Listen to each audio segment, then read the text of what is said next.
Okay तो हम लोग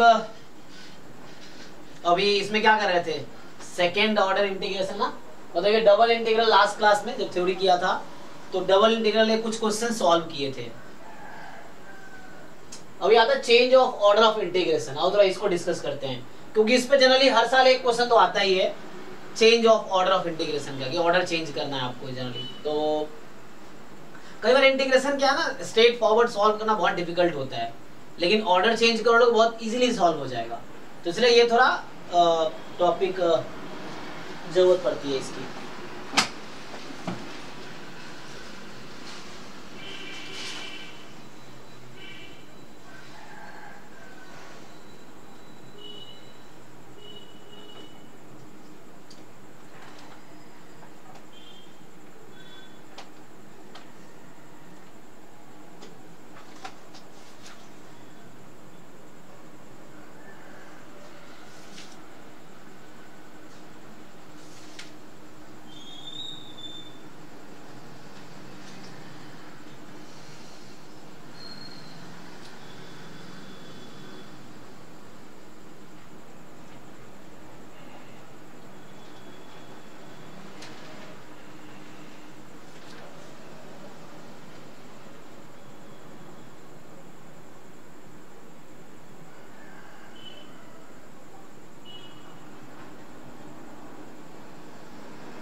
ठीक है जी। सो हमें क्या डिस्कस करना है, सॉरी, तो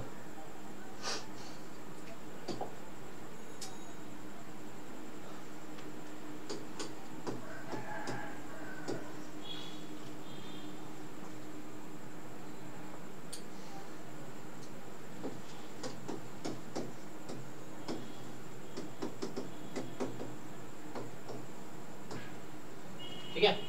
so change of order of integration.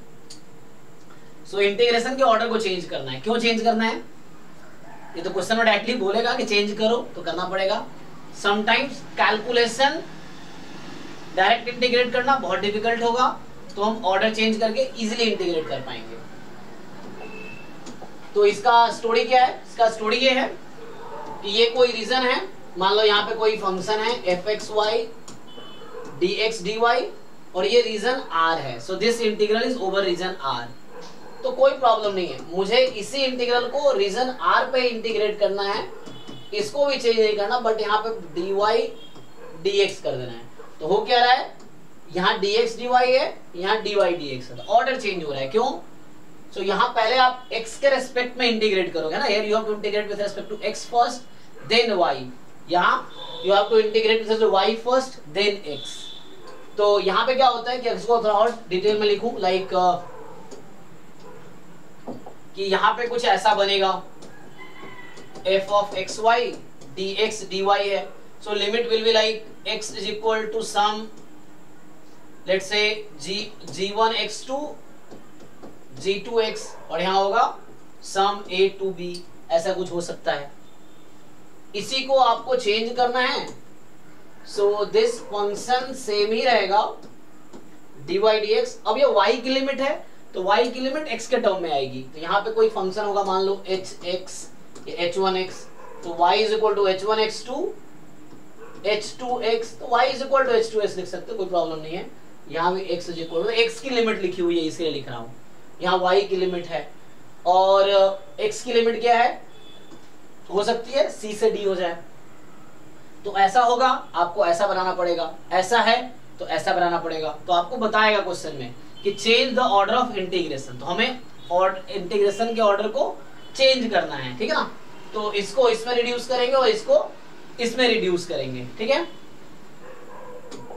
चलिए, तो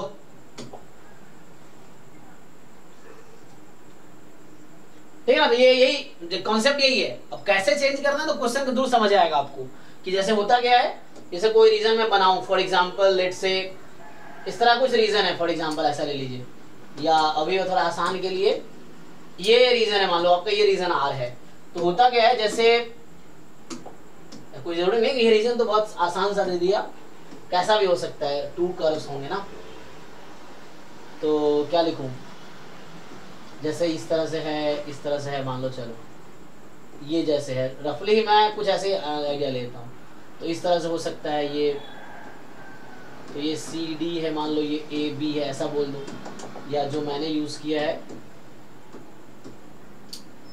जैसे ये रीजन आपका है, दिस ये जो है ना, इस रीजन पे इंटीग्रेट करना है आपको, मान लो, है ना, तो होगा क्या, प्रॉब्लम कुछ नहीं है, देखो प्रॉब्लम कुछ नहीं है, क्या करना है आपको, यहाँ जैसे अब जब dx dy है, तो first you have to take the limit of x, तो मैंने क्या समझाया आपको कि जब भी आप लिमिट ऑफ x लोगे, है ना, so you take limit of x, you make a horizontal line, अब देखो हॉरिजॉन्टल लाइन बनाओगे, देखो ये वाला कर्व क्या है एंड ये वाला कर्व क्या है, ऐसा, सो लाइक ये कर्व कुछ होगा x is equal to g1y, और ये वाला कर्व होगा x is equal to g2y, ऐसा कुछ होगा, ठीक है, कब, जब मैं x की लिमिट ले रहा हूं, सो x की लिमिट क्या होगी, g1y से g2y, जैसे मैंने यहां लिखने की कोशिश की है, अच्छा सॉरी मैं यहां गलत लिख दिया थोड़ा सा, तुमने बताया भी नहीं, ये y में होगा, ठीक है ना, x में कैसे होगा, तो ये y के टर्म में, ठीक है ना, तो ये हो गया ना, कंफ्यूजन तो पूछना, ठीक है, जैसे मैं x है तो x की लिमिट है तो y के टर्म में आएगी ना,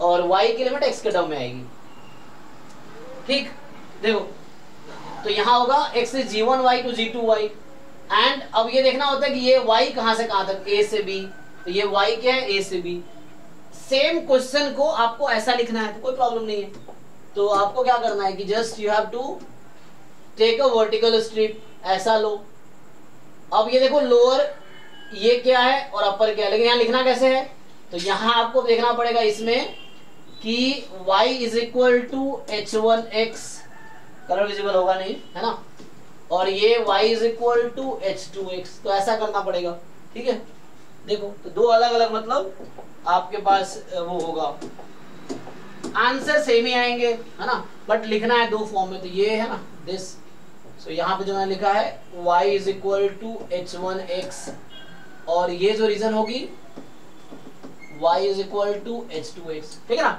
तो सेम रीजन पे इंटीग्रेट करना है, बट यहाँ पे फर्स्ट dx देन dy, यहाँ फर्स्ट dy देन dx, तो ये ऑर्डर चेंज हो रहा है, इसको चेंज करके ऐसा बना सकते हो, इसको चेंज करके ऐसा बना सकते हो, अच्छा यहाँ तो मैं जैसे वैसे ही लिख रहा हूँ, बट होगा क्या, कई बार it is not required, single integral में होगा, जब इसको कन्वर्ट करोगे तो ये साथ में एक और इंटीग्रल आएगा, ऐसा कर्व रहेगा कि you have to integrate in 2 terms, may be 3 terms, वैसा भी हो सकता है ना, तो वो क्वेश्चन पे डिपेंड करेगा, वो जनरल थ्योरी नहीं है, क्वेश्चन पे डिपेंड करेगा, अभी ट्राई करते हैं, देखो जैसे कुछ क्वेश्चन ट्राई करो,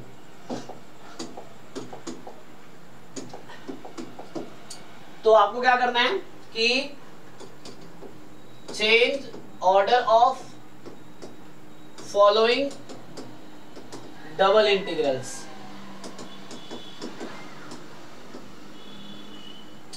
ट्रिपल में भी हो सकता है तो भी कोई प्रॉब्लम नहीं, सिमिलर होगा, ट्रिपल में भी हो सकता है, dx dy को चेंज कर देता है ट्रिपल इंटीग्रल में, तो अभी हम डबल इंटीग्रल की बात कर रहे हैं, है ना, सो डबल इंटीग्रल में देखो, so change order of following double integral,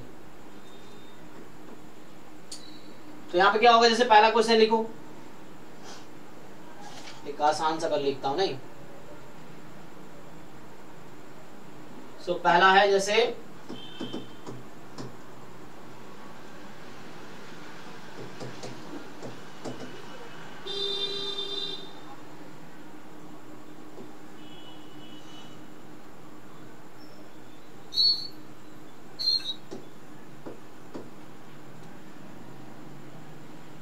या अभी ठीक है, चलो डी, हाँ तो y की इसका हो गया,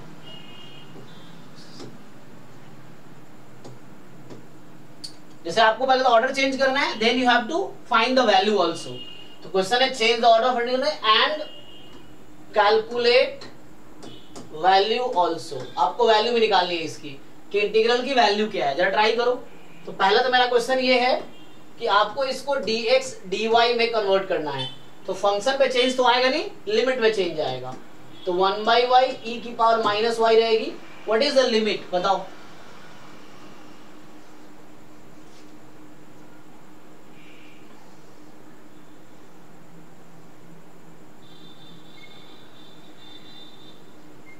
आप लोग ट्राई करो, फिर मैं करता हूँ, आपको समझ आया मैं क्या बोलना चाह रहा था। सो ट्राई करो, फिर मैं सॉल्व करूंगा तो आप सीख लोगे, जिन लोगों को डाउट होगा तो वो सीख लेंगे, जिन लोगों को आता है already you try and tell me the answer. Sir x vary from 0 to y, x 0 to y, okay, y 0 to infinity, y 0 to infinity। क्या बाकी लोग एग्री करते हैं? अब इसको इंटीग्रेट करके बताओ। देखो इसको इंटीग्रेट करना आसान होगा, if you integrate this you will get the same number, same answer like if you solve this. तो मुझे बताओ इसका आंसर क्या आएगा, इक्वल टू क्या है, चाहे इसको सॉल्व करो या इसको सॉल्व करो। So what is the answer of the integration, value of the integral?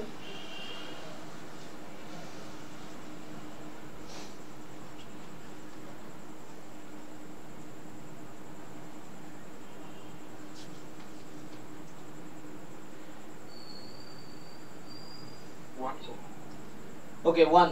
What about others? अंधविश्वास गलत है, you just verify by yourself. हाँ, क्या सब लोग एग्री करते हैं ये करेक्ट है? Is it right? Yes sir. Okay ठीक है। अच्छा चार्जर पर है क्या मेरा?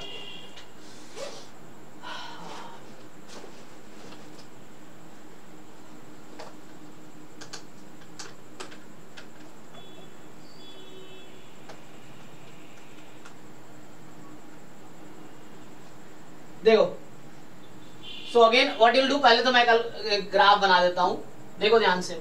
सो when you are changing the order, जो लोग नए लोग हैं, those who don't know how to do the question, उसके लिए बता रहा हूं। देखो पहले आप देखो dy पहले है, तो यहां से आप ध्यान से देखो तो यू विल सी दैट कि y is more than equal to x less than infinity, क्योंकि इक्वल नहीं लगता है, और x जो है 0 से इंफिनिटी, तो x is more then 0 less than infinity. और यही चीज हमारा जो ज्वाइंट पीडीएफ था, इन सब में यही चल रहा था, ज्वाइंट पीडीएफ में सेम चल रहा था एक्चुअली।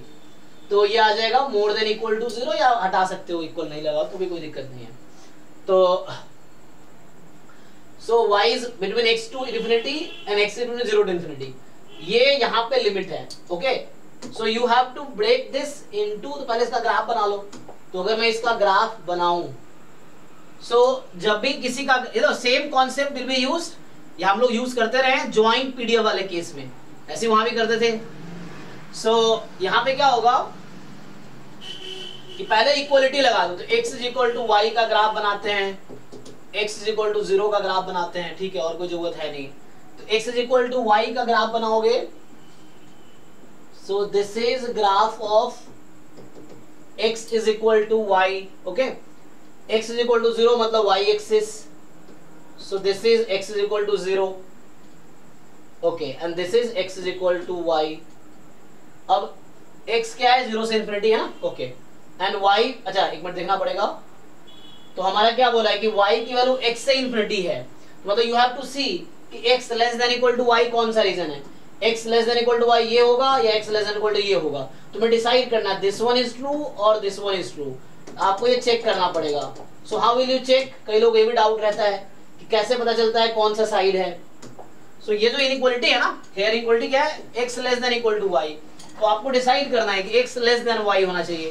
तो जैसे आपको डायरेक्टली नहीं दिखता है, you just choose one testing point, एक टेस्टिंग पॉइंट ले लो, कोई भी एक पॉइंट सेलेक्ट कर लो जो इस लाइन पे ना हो, कोई भी पॉइंट ले लो। For example I choose here, मान लो ये पॉइंट है 1,0।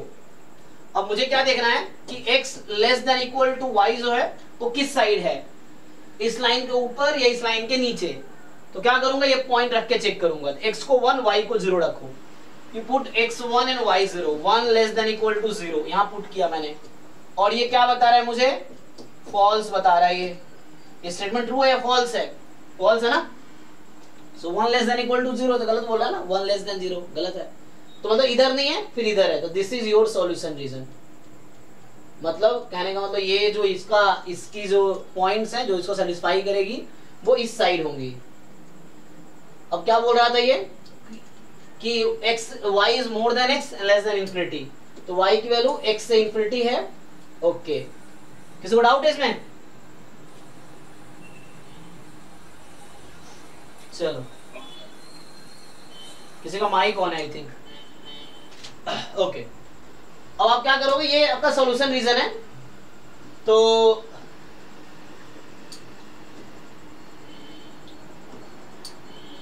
अब इसको हम लोग क्या करते हैं, थोड़ा चेंज करते हैं ना। तो यहाँ पे क्या करो, मुझे लिमिट x में लिखना है, तो मैंने कैसे बताया आपको कि जब भी x में लिमिट लिखना है तो you make a horizontal line, x axis के पैरेलल लाइन बनाओ।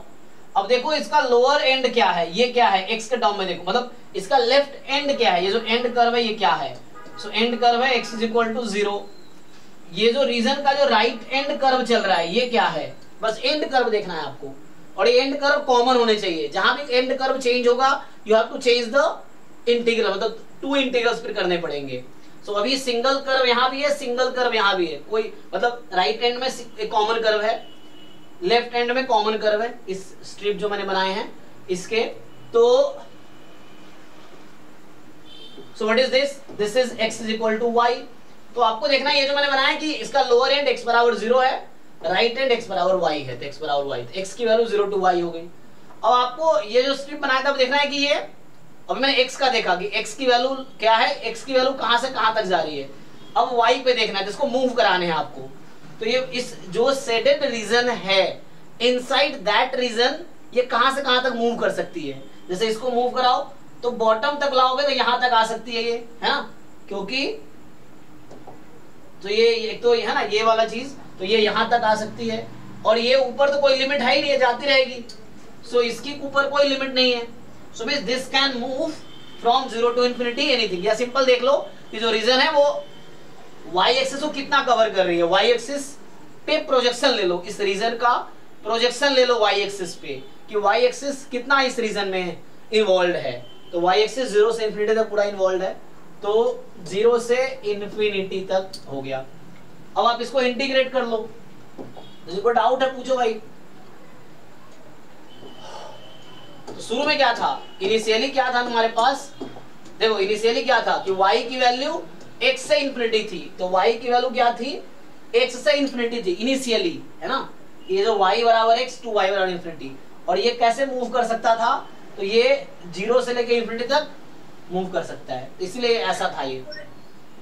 सर x = y जो ग्राफ खींच रहे हैं सर, वो किस तरह कैसे खींच रहे हैं, ये आपको देखना है ना कि y की वैल्यू कहां से स्टार्ट हो रही है, x, हाँ, y का रीजन क्या है, x से इंफिनिटी है, और x का रीजन क्या है 0 to infinity। अब ये जो इनइक्वालिटी है ना, पहले इनइक्वालिटी हटा के इक्वालिटी लगाओ, ताकि तुम्हें ये समझ आए कि वो जो रीजन है उसके बाउंड्री क्या है। पहले बाउंड्री पता हो मुझे, तो बाउंड्री कैसे पता चलेगा, तो ये जो इनइक्वालिटी था उठा के पहले इक्वालिटी लगाया मैंने, तो मैंने क्या लगाया, x = y लिया मैंने, ठीक है। तो वहां से मुझे पता चला कि x = y के लाइन बनाने हैं, ओके। हाँ, तो जब भी इनइक्वालिटी होगी इसको इक्वालिटी बनाओ, फिर देखो कि क्या इसका बाउंड्रीज क्या क्या है, बाउंड्रीज क्या क्या है, बाउंड्रीज डिसाइड कर लिया, फिर रीजन डिसाइड करेंगे। अच्छा, अब रह गया इंटीग्रेशन करना। तो इंटीग्रेशन आप करोगे तो आएगा आपका answer, so you integrate this, so just so ये double integration 1/y e⁻⁻y dx dy। हाँ सर ये बताइए, जैसे कि वो पहला वाला क्वेश्चन नहीं जो उसका लेफ्ट हैंड साइड लिखा हुआ है, हाँ, इसमें वो y की रेंज x to infinity रखी है। यस सर जो एक ही साइड में भी है वो पढ़नी है, y की भी रेंज पास में, सर देखते हैं इंटीरियर और एक्सटीरियर देखते हैं वो। हाँ सर देखिए उसमें y की तो दे रखी है और y की रेंज रखी है, तो सर आपने चेंज ऑफ ऑर्डर क्यों किया सर? नहीं नहीं, ये क्वेश्चन ये चेंज करने का ही है, वो एग्जाम में बोलेगा कि इसको ऑर्डर चेंज करके बताओ, 4 ऑप्शन रहेगा इस तरह से किसके इक्वल है। अच्छा अच्छा सर, वो चेंज करना ही है। अच्छा, तुम्हें नहीं करना है, तुम इसको इंटीग्रेट करो, तुम्हें इंटीग्रेट करने में 10 घंटा लगेगा, तुम भी शायद नहीं कर पाओगे, तुम करके देखो जरा। इसको तुम इंटीग्रेट करके आंसर निकालो। अभी मैं क्या कर रहा हूं, मैं इसको इंटीग्रेट कर रहा हूं। इसको इंटीग्रेट करना बहुत डिफिकल्ट है, तुम चेक करके देखो जरा। You integrate it and find the answer from this integral. तो इसी को हमने ऑर्डर चेंज किया, क्यों, क्योंकि इससे इंटीग्रल आसान हो जाएगा। लेकिन यहाँ पे हालांकि मेरा पर्पस वो नहीं था इंटीग्रल आसान हो जाएगा, यहाँ बोला ही गया कि चेंज करो ऑर्डर। एग्जाम में भी ऐसे क्वेश्चन आएंगे कि change the order of integration. एक इंटीग्रल ये क्वेश्चन है, अब 4 ऑप्शन इस तरह से होंगे, तुम्हें चूज करना है कि ये वाले इंटीग्रल ऑर्डर चेंज करके कैसा बनेगा, वो तुम्हें चुनना होता है, ठीक है। तो क्वेश्चन ही बोलेगा तुम्हें चेंज करना ही है। और दूसरा पर्पस ये भी है कि कैलकुलेशन इजी हो जाता है। तुम इसको इंटीग्रेट करो, बहुत नहीं कर पाओगे, बाई पार्ट लगाना पड़ेगा, उसमें बहुत मुश्किल है। क्योंकि y है ना, y के रेस्पेक्ट में करना है तो नहीं हो पाएगा, ये इजी हो जाएगा। dx है तो ये कांस्टेंट है, अभी this quantity is constant for x, और x की लिमिट कितनी थी 0 से y, और y है 0 से इन्फिनिटी। तो एक काम कर सकते हो तुम, 0 से इन्फिनिटी ये y वाली चीजें बाहर कर दो, क्योंकि x के रेस्पेक्ट में ये कांस्टेंट है। 0 से y 1 dx ये रख लिया, फिर dy कर दिया। देखो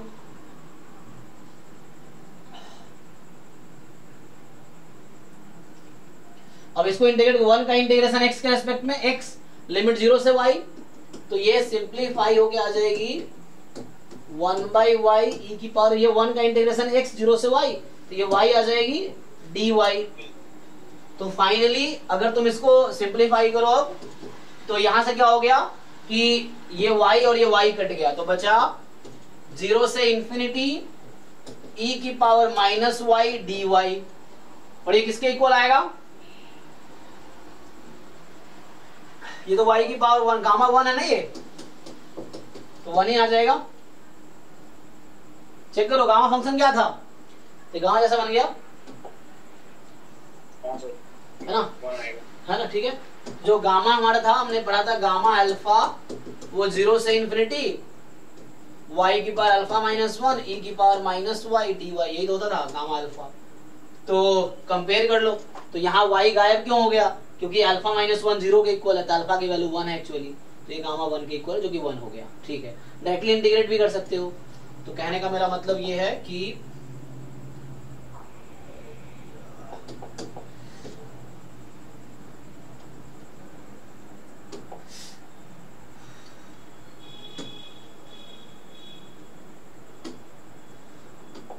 ठीक है, चलो इसको हटा देता हूँ। हाँ, तो ये आ गया, ओके। किसी को डाउट हो तो बताओ, अभी भी इसमें कहीं डाउट हो तो यहाँ मैंने कैलकुलेशन स्टार्ट किया है। यहाँ प्रॉब्लम ये है कि y के रेस्पेक्ट में इंटीग्रेट करना, y का फंक्शन प्रोडक्ट में, दिस इज डिफिकल्ट टास्क। सो चलो नेक्स्ट क्वेश्चन ट्राई करो। क्वेश्चन नंबर 2, क्वेश्चन नंबर 2 ये है,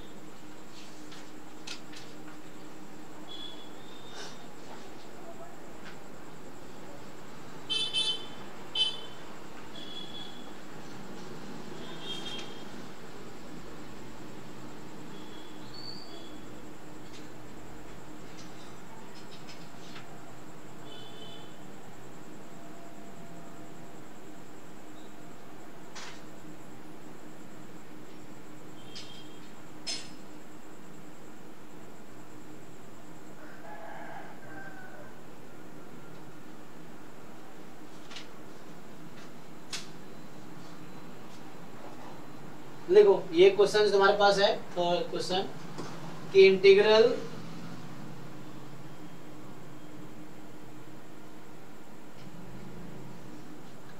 मान लो यहाँ पे है f of x comma y dx dy, मतलब ये dy dx। कुछ बुक में क्या करता है, थोड़ा उल्टा लिखता हूँ, ध्यान देना कैसे लिखता है ना। जैसे मैं लिख रहा हूं तो मेरा मतलब नोटेशन ये है कि भाई कुछ बुक में ये dx पहले dy ऐसा लिखता है, तो समझना उस नोटेशन को। तो y की लिमिट आपको दे रखी है यहाँ पे x tan अल्फा से लेके root under a square minus x square तक, और x की लिमिट है 0 से a cos अल्फा तक, 0 से a cos अल्फा। देख लो, क्लियर है। सो y की लिमिट अभी है x tan alpha to root under a square plus x square, और x की लिमिट है 0 से a cos अल्फा। तो आपको इसको ऑर्डर चेंज करके बताना है क्या होगा। So you have to change it into dx dy। ये फंक्शन कॉमन रहेगा, फंक्शन पता नहीं क्या है, रहने दो, बट ये हमें फाइंड करना है। करो इसको आंसर बताओ, बताओ ये बताओ लिमिट क्या होगी। तो आपको बताना यहाँ पे लिमिट क्या रखेंगे हम, जिस ट्राई करके बताओ।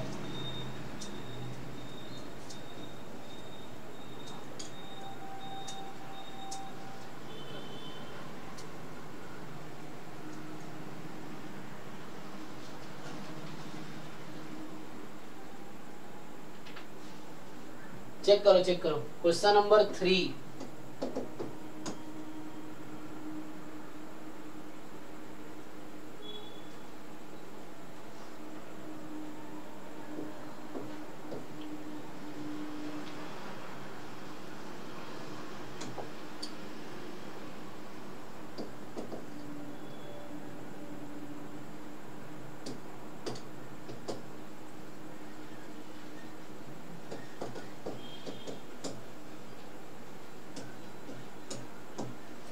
इसका भी ऑर्डर चेंज करो। ये इजी है, जिन लोगों ने बहुत सारे जॉइंट डिस्ट्रीब्यूशन वाले क्वेश्चंस किए होंगे तो यहाँ वहां भी यही होता है। somehow you have to integrate, देखना होता है कौन बेटर है, dy dx बेटर है, dx dy बेटर है, which one is better to integrate।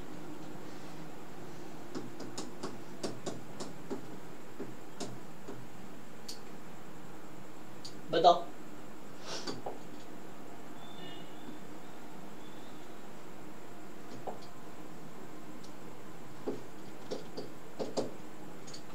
Try करके देखो तभी सीखोगे, ट्राई करो, गलतियां होंगी तो भी कोई बात नहीं, बट सीखोगे तभी जब ट्राई करोगे।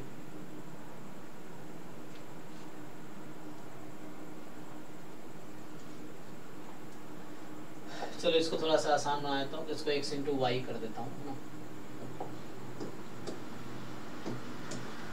नहीं तो ऑर्डर भी चेंज करना है, इसकी वैल्यू भी बतानी है अब।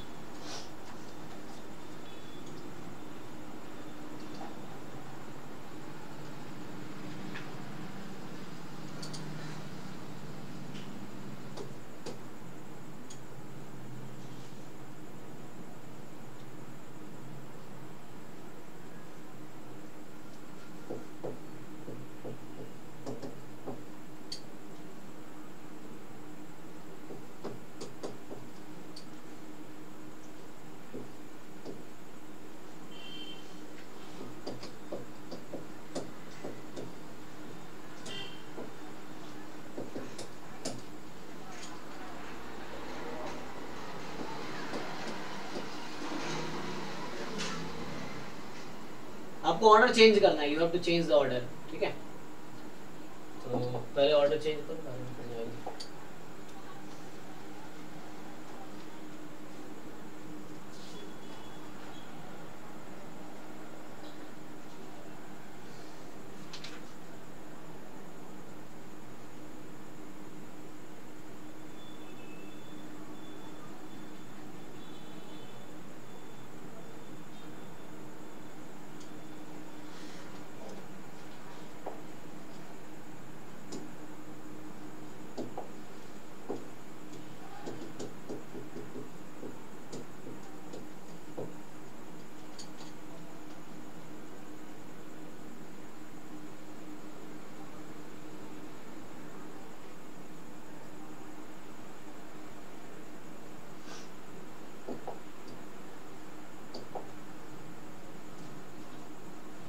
सो अब इसमें ऑर्डर चेंज करना है। यहाँ पे क्वेश्चन है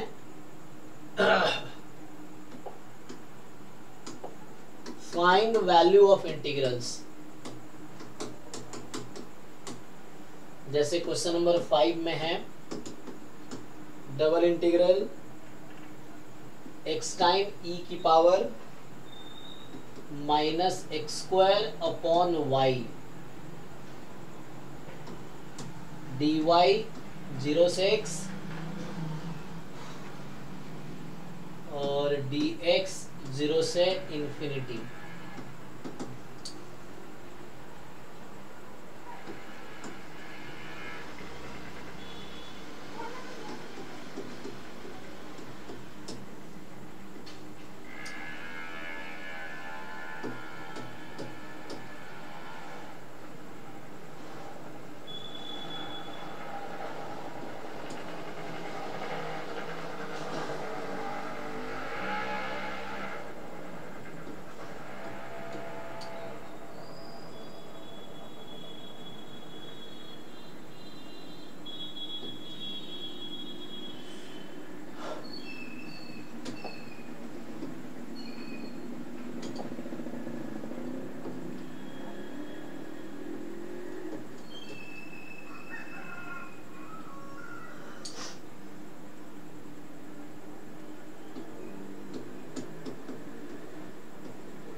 ओके ट्राई करो। तो एक काम करता हूँ, इसको 5वां कर देता हूँ, मैं रीलेवलिंग कर देता हूँ 5, तो यहाँ से 6 7 8। ठीक है, देयर आर 8 क्वेश्चंस हियर, 2 3 4 5 6 7 8। अब आराम से ट्राई करके बताओ क्या आंसर है।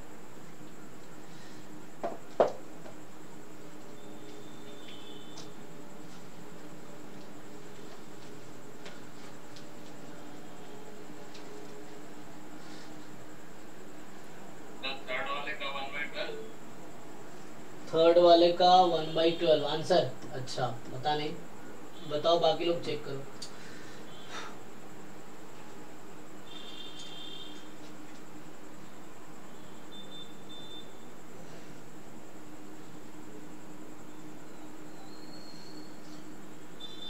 अच्छा ग्राफ प्लॉट करना बताऊं? क्लास 12th वाला पहले तो जाके कैलकुलस पढ़ो तुम। वहां पे क्लास 12th में एक चैप्टर है एप्लीकेशन ऑफ इंटीग्रेशन, पहले उसको जरा देखो ध्यान से। वैसे यहाँ भी है, सेम है, तो तुम्हें वहां अगर समझ आ रहा है कैसे लिमिट लेते हैं तो यहाँ भी समझ आएगा। क्लास 12th में एनसीईआरटी में चैप्टर नंबर 8 है एप्लीकेशन ऑफ इंटीग्रेशन, उसमें एरिया निकालना होता है, तो उसका जरा कॉन्सेप्ट समझो। तो ग्राफ वाला, ग्राफ तो तुम्हें क्लास 11 में बनाना सिखाते हैं ना, फिर भी तुम्हें कुछ, चलो मैं ग्राफ बता देता हूँ। जो 11 में बेसिक कॉन्सेप्ट है वो बता देता हूँ फिर भी, कि पैराबोला ग्राफ कैसा होता है, सर्कल का ग्राफ कैसा है, लाइन का ग्राफ कैसा है, मोड फंक्शन का ग्राफ कैसा है। ये तो फंक्शन चैप्टर जब इनिशियली पढ़ते हो तुम लोग 11-12 में, वहां भी आता है, लेकिन ठीक है भूल जाते हैं हम लोग। और ऐसे भी कोविड वाले बच्चे हैं ना, उसमें कुछ ऐसे जो कोविड के दौरान पास हुए होंगे तो ऐसे ही पढ़े नहीं होंगे। तो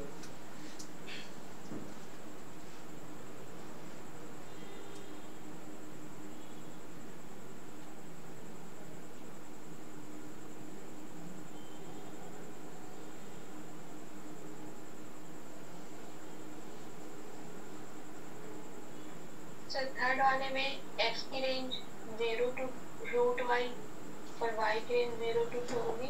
रुकिए, तो मैं लिखता हूँ रेड में।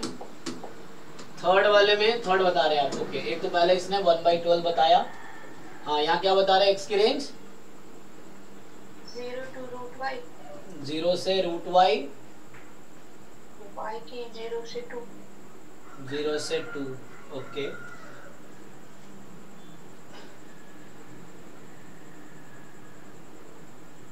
आंसर 4/3 आ रहा है।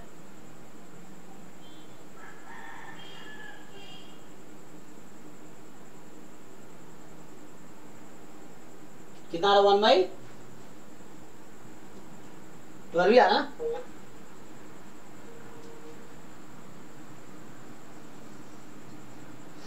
4/3 आ रहा है। अच्छा 4/3 आ रहा है, चेक करो भाई।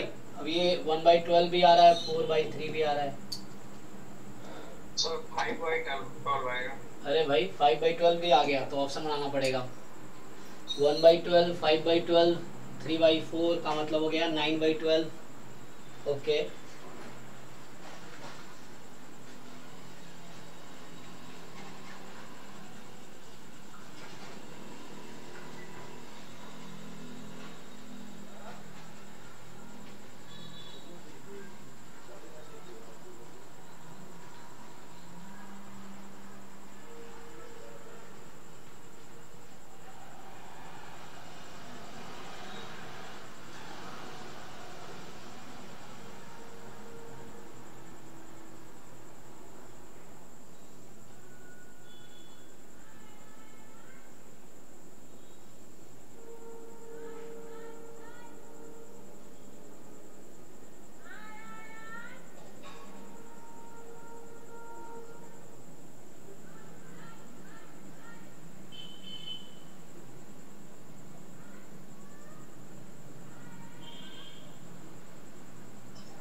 सर दूसरे वाले का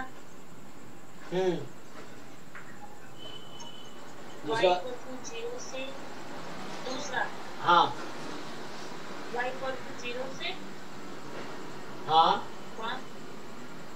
a sin अल्फा, सवाल हाँ 0 से a sin अल्फा, हाँ, और y/tan अल्फा से, y/tan अल्फा से, हाँ, √a² -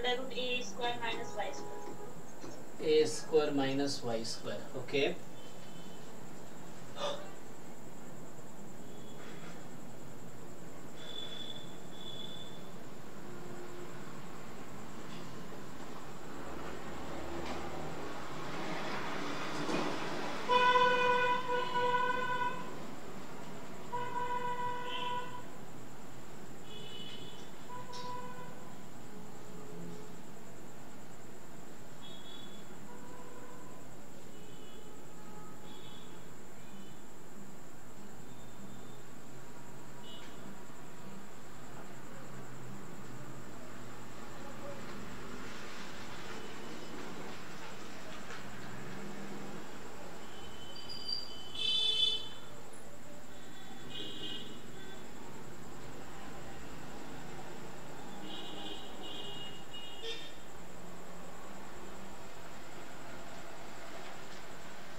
हो गया। मैं सॉल्व करूं, एक बार ट्राई कर लो सारे क्वेश्चन, फिर मैं सॉल्व करता हूं। तो ट्राई कर लो पहले क्वेश्चन, सारे क्वेश्चन ट्राई करो, फिर मैं सॉल्व करता हूं। अभी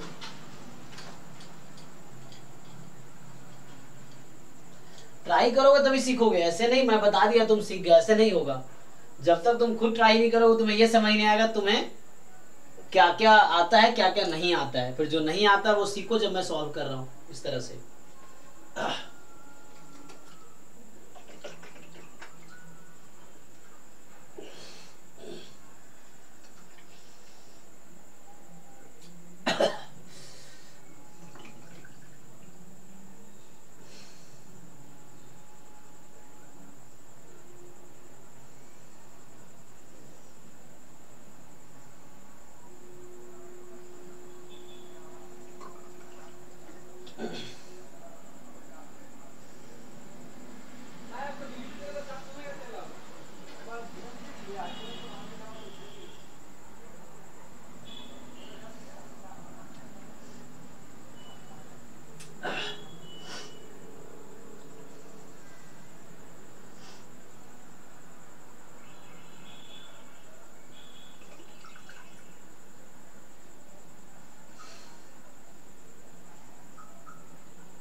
एट्थ का answer 1/2। Okay,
seventh one E-1।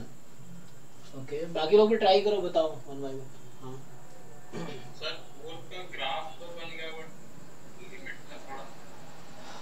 हाँ तो पर सर y-2 से 2 और फिर x y²/2 से 2 जाए। नहीं, वो रूट में ही कुछ आएगा, परफेक्ट स्क्वायर बनाना पड़ेगा तो नहीं हो सकता है।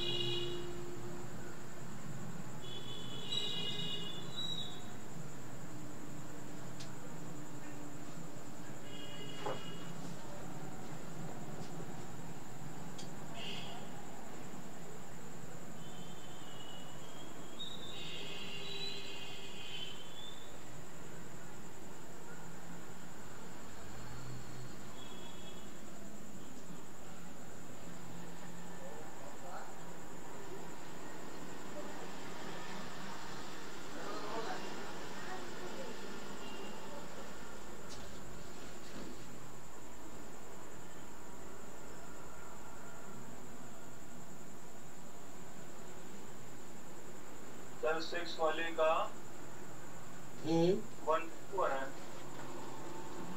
कितना आ रहा है 6 का 1 1 1 2। अच्छा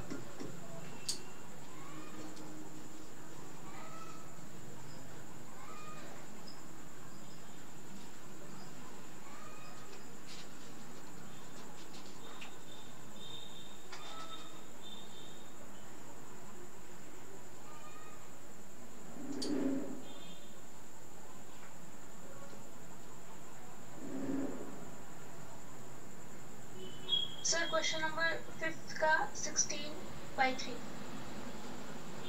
अच्छा इसका आंसर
चलो लगता है मुझे अब सॉल्व करना चाहिए, राइट? तुम लोगों ने ट्राई कर लिए।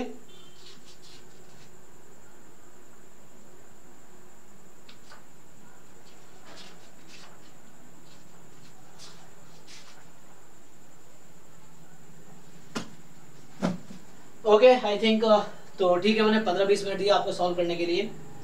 तो बताओ पहले कौन सा क्वेश्चन करूं उसमें से, कोई बताओ जो मुश्किल लग रहा हो। सर पहला वाला ही करें, चलो।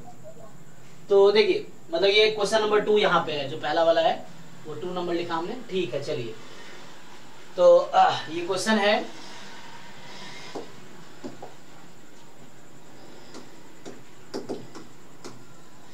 Double integration fxy dx dy। तो इसको मुझे अब कन्वर्ट करना है। चलो ये सब क्या लिखूं मैं, सीधा सीधा रीजन लिख लेता हूं। नहीं तो हमारा क्या दे रखा है वहां पे कि y की वैल्यू x tan अल्फा से लिखूंगा y is more than equal to x tan alpha 2 root under a square minus x square, या just more than a tan alpha से रूट अंडर a स्क्वायर। एक alpha एक a है, ये हो गया।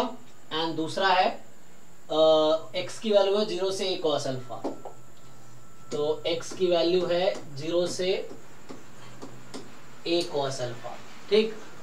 तो देखिए अब सबसे पहले मैंने क्या कहा था, पहले बाउंड्री डिसाइड करो, है ना। बाउंड्री डिसाइड करने का मतलब है कि इक्वलिटी लगा दो। तो y बराबर a tan अल्फा और y बराबर रूट अंडर, अब सीखो जहां जिनको प्रॉब्लम आ रही तुम सीखो कैसे मैं कर रहा हूं।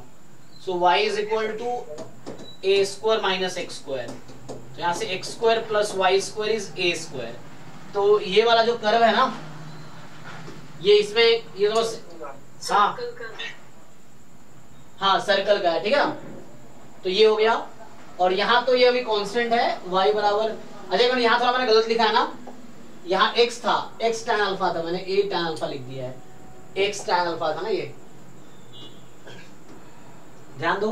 तो यहाँ पे x tan अल्फा एक्चुअली, तो जब ये x tan अल्फा है तो ये x है यहाँ पे, तो मतलब ये लाइन है ना, दिस इज अ लाइन।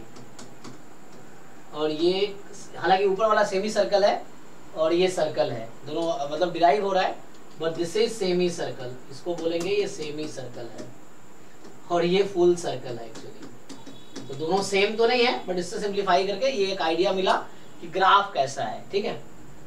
तो ठीक है, और x की वैल्यू 0 से a cos अल्फा, ठीक है ना। हाँ क्या a cos अल्फा। अब ग्राफ बनाता हूं, देखो तो यहां से आपको क्या समझ आया कि एक तो लाइन बनाने हैं और एक सर्कल बनाने हैं। तो पहले सर्कल बना देता हूं, a रेडियस का, रफली मान लो यही है,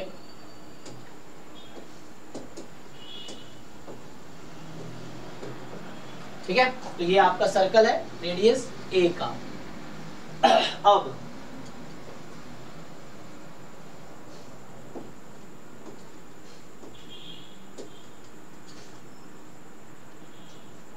लाइन मान लो y बराबर x tan अल्फा है ना, तो अल्फा मान लेता हूँ पॉजिटिव आंसर देगा, तो tan अभी है ना, tan पॉजिटिव लेके चलते हैं। तो अभी मैं ये अज्यूम है ना, अल्फा कुछ फिक्स भी कर सकता था मैं, तो मैं ये लाइन बना लेता हूँ रफली, y बराबर x tan अल्फा, क्योंकि ये जो है ना ये प्लस में है, तो अपर सेमी सर्कल ना अपर वाला है एक्चुअली। तो अब तुम ध्यान से देखो तुम्हारा लिमिट क्या था, तो अब तुम्हें रीजन डिसाइड करना। अभी मैं क्या कर रहा था ये, अब मुझे रीजन डिसाइड करना है कि लाइक कौन सा वाला रीजन, ये है ये है ये है ये कौन सा वाला रीजन पे इंटीग्रेशन हुआ है, जो इंटीग्रेशन लिखा हुआ है इसमें वो रीजन कौन सा है, ये जो रीजन इंटीग्रेटर में रीजन कौन सा है, तो वो डिसाइड करना पहले आपको। कैसे डिसाइड करेंगे, तो आप देखोगे कि जो y की वैल्यू है x tan अल्फा से सर्कल तक है, तो y लाइन से सर्कल तक जा रही है, लाइन टू सर्कल, तो y जो है लाइन टू सर्कल है ना, ये होगी। और अब आपको देखना है कि x की वैल्यू कहां से कहां तक थी, तो जो x की वैल्यू ये निकालो जरा, ये पॉइंट कौन सा होगा। तो आप यू ऑलरेडी नो ना, इसका और इसका इंटरसेक्शन पॉइंट निकालो, y बराबर x tan alpha and y square plus x square is a square, इसका इंटरसेक्शन पॉइंट निकाल सकते हो। तो y की जगह रख दो यहाँ पे ये वैल्यू, तो x square tan square alpha plus x square is a square, x square common ले लो तो 1 plus tan square second square alpha, this is a square, तो सेक को उधर भेज दो, तो x square is a square cos square alpha, ठीक है ना। अल्फा हमारा जो भी 0 से 90 वाला ही लेंगे तो 0 से 90 में ही होगा। तो यहां से x चूंकि पॉजिटिव मुझे लेना है तो यहां से x की वैल्यू आ गई, समझ आ रहा है, देख लो। तो x की वैल्यू क्या आ गई, यहां से इंटरसेक्शन पॉइंट निकाल रहा था मैं, सो x की वैल्यू जो है वो आ गई a cos अल्फा, ठीक है, a पॉजिटिव अल्फा पॉजिटिव। तो मतलब ये जो नंबर है, ये जो पॉइंट है, ये है a cos अल्फा। इनफैक्ट ये लाइन बना दूं अगर मैं, सो दिस लाइन इज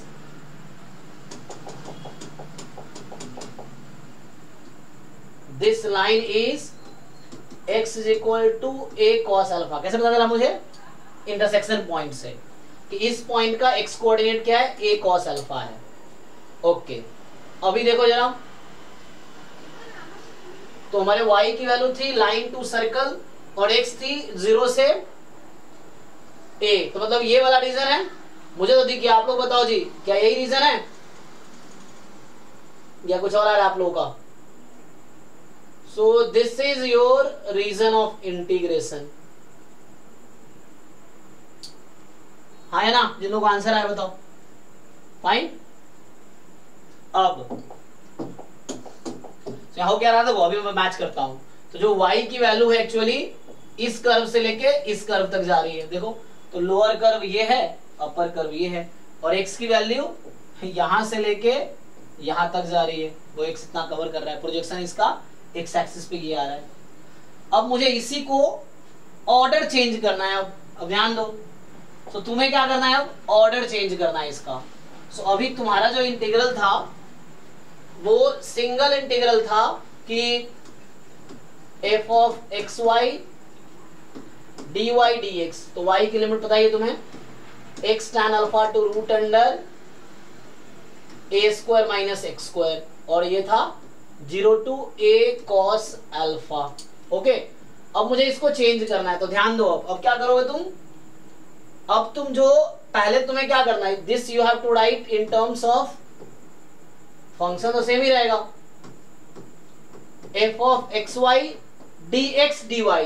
अब तुम्हें x के रेस्पेक्ट में लिमिट लेनी है, तो मैं बताओ, जब पहले x के रेस्पेक्ट में लिमिट होती है तो मैं क्या बताता हूं, पहले क्या करूंगा मैं, अब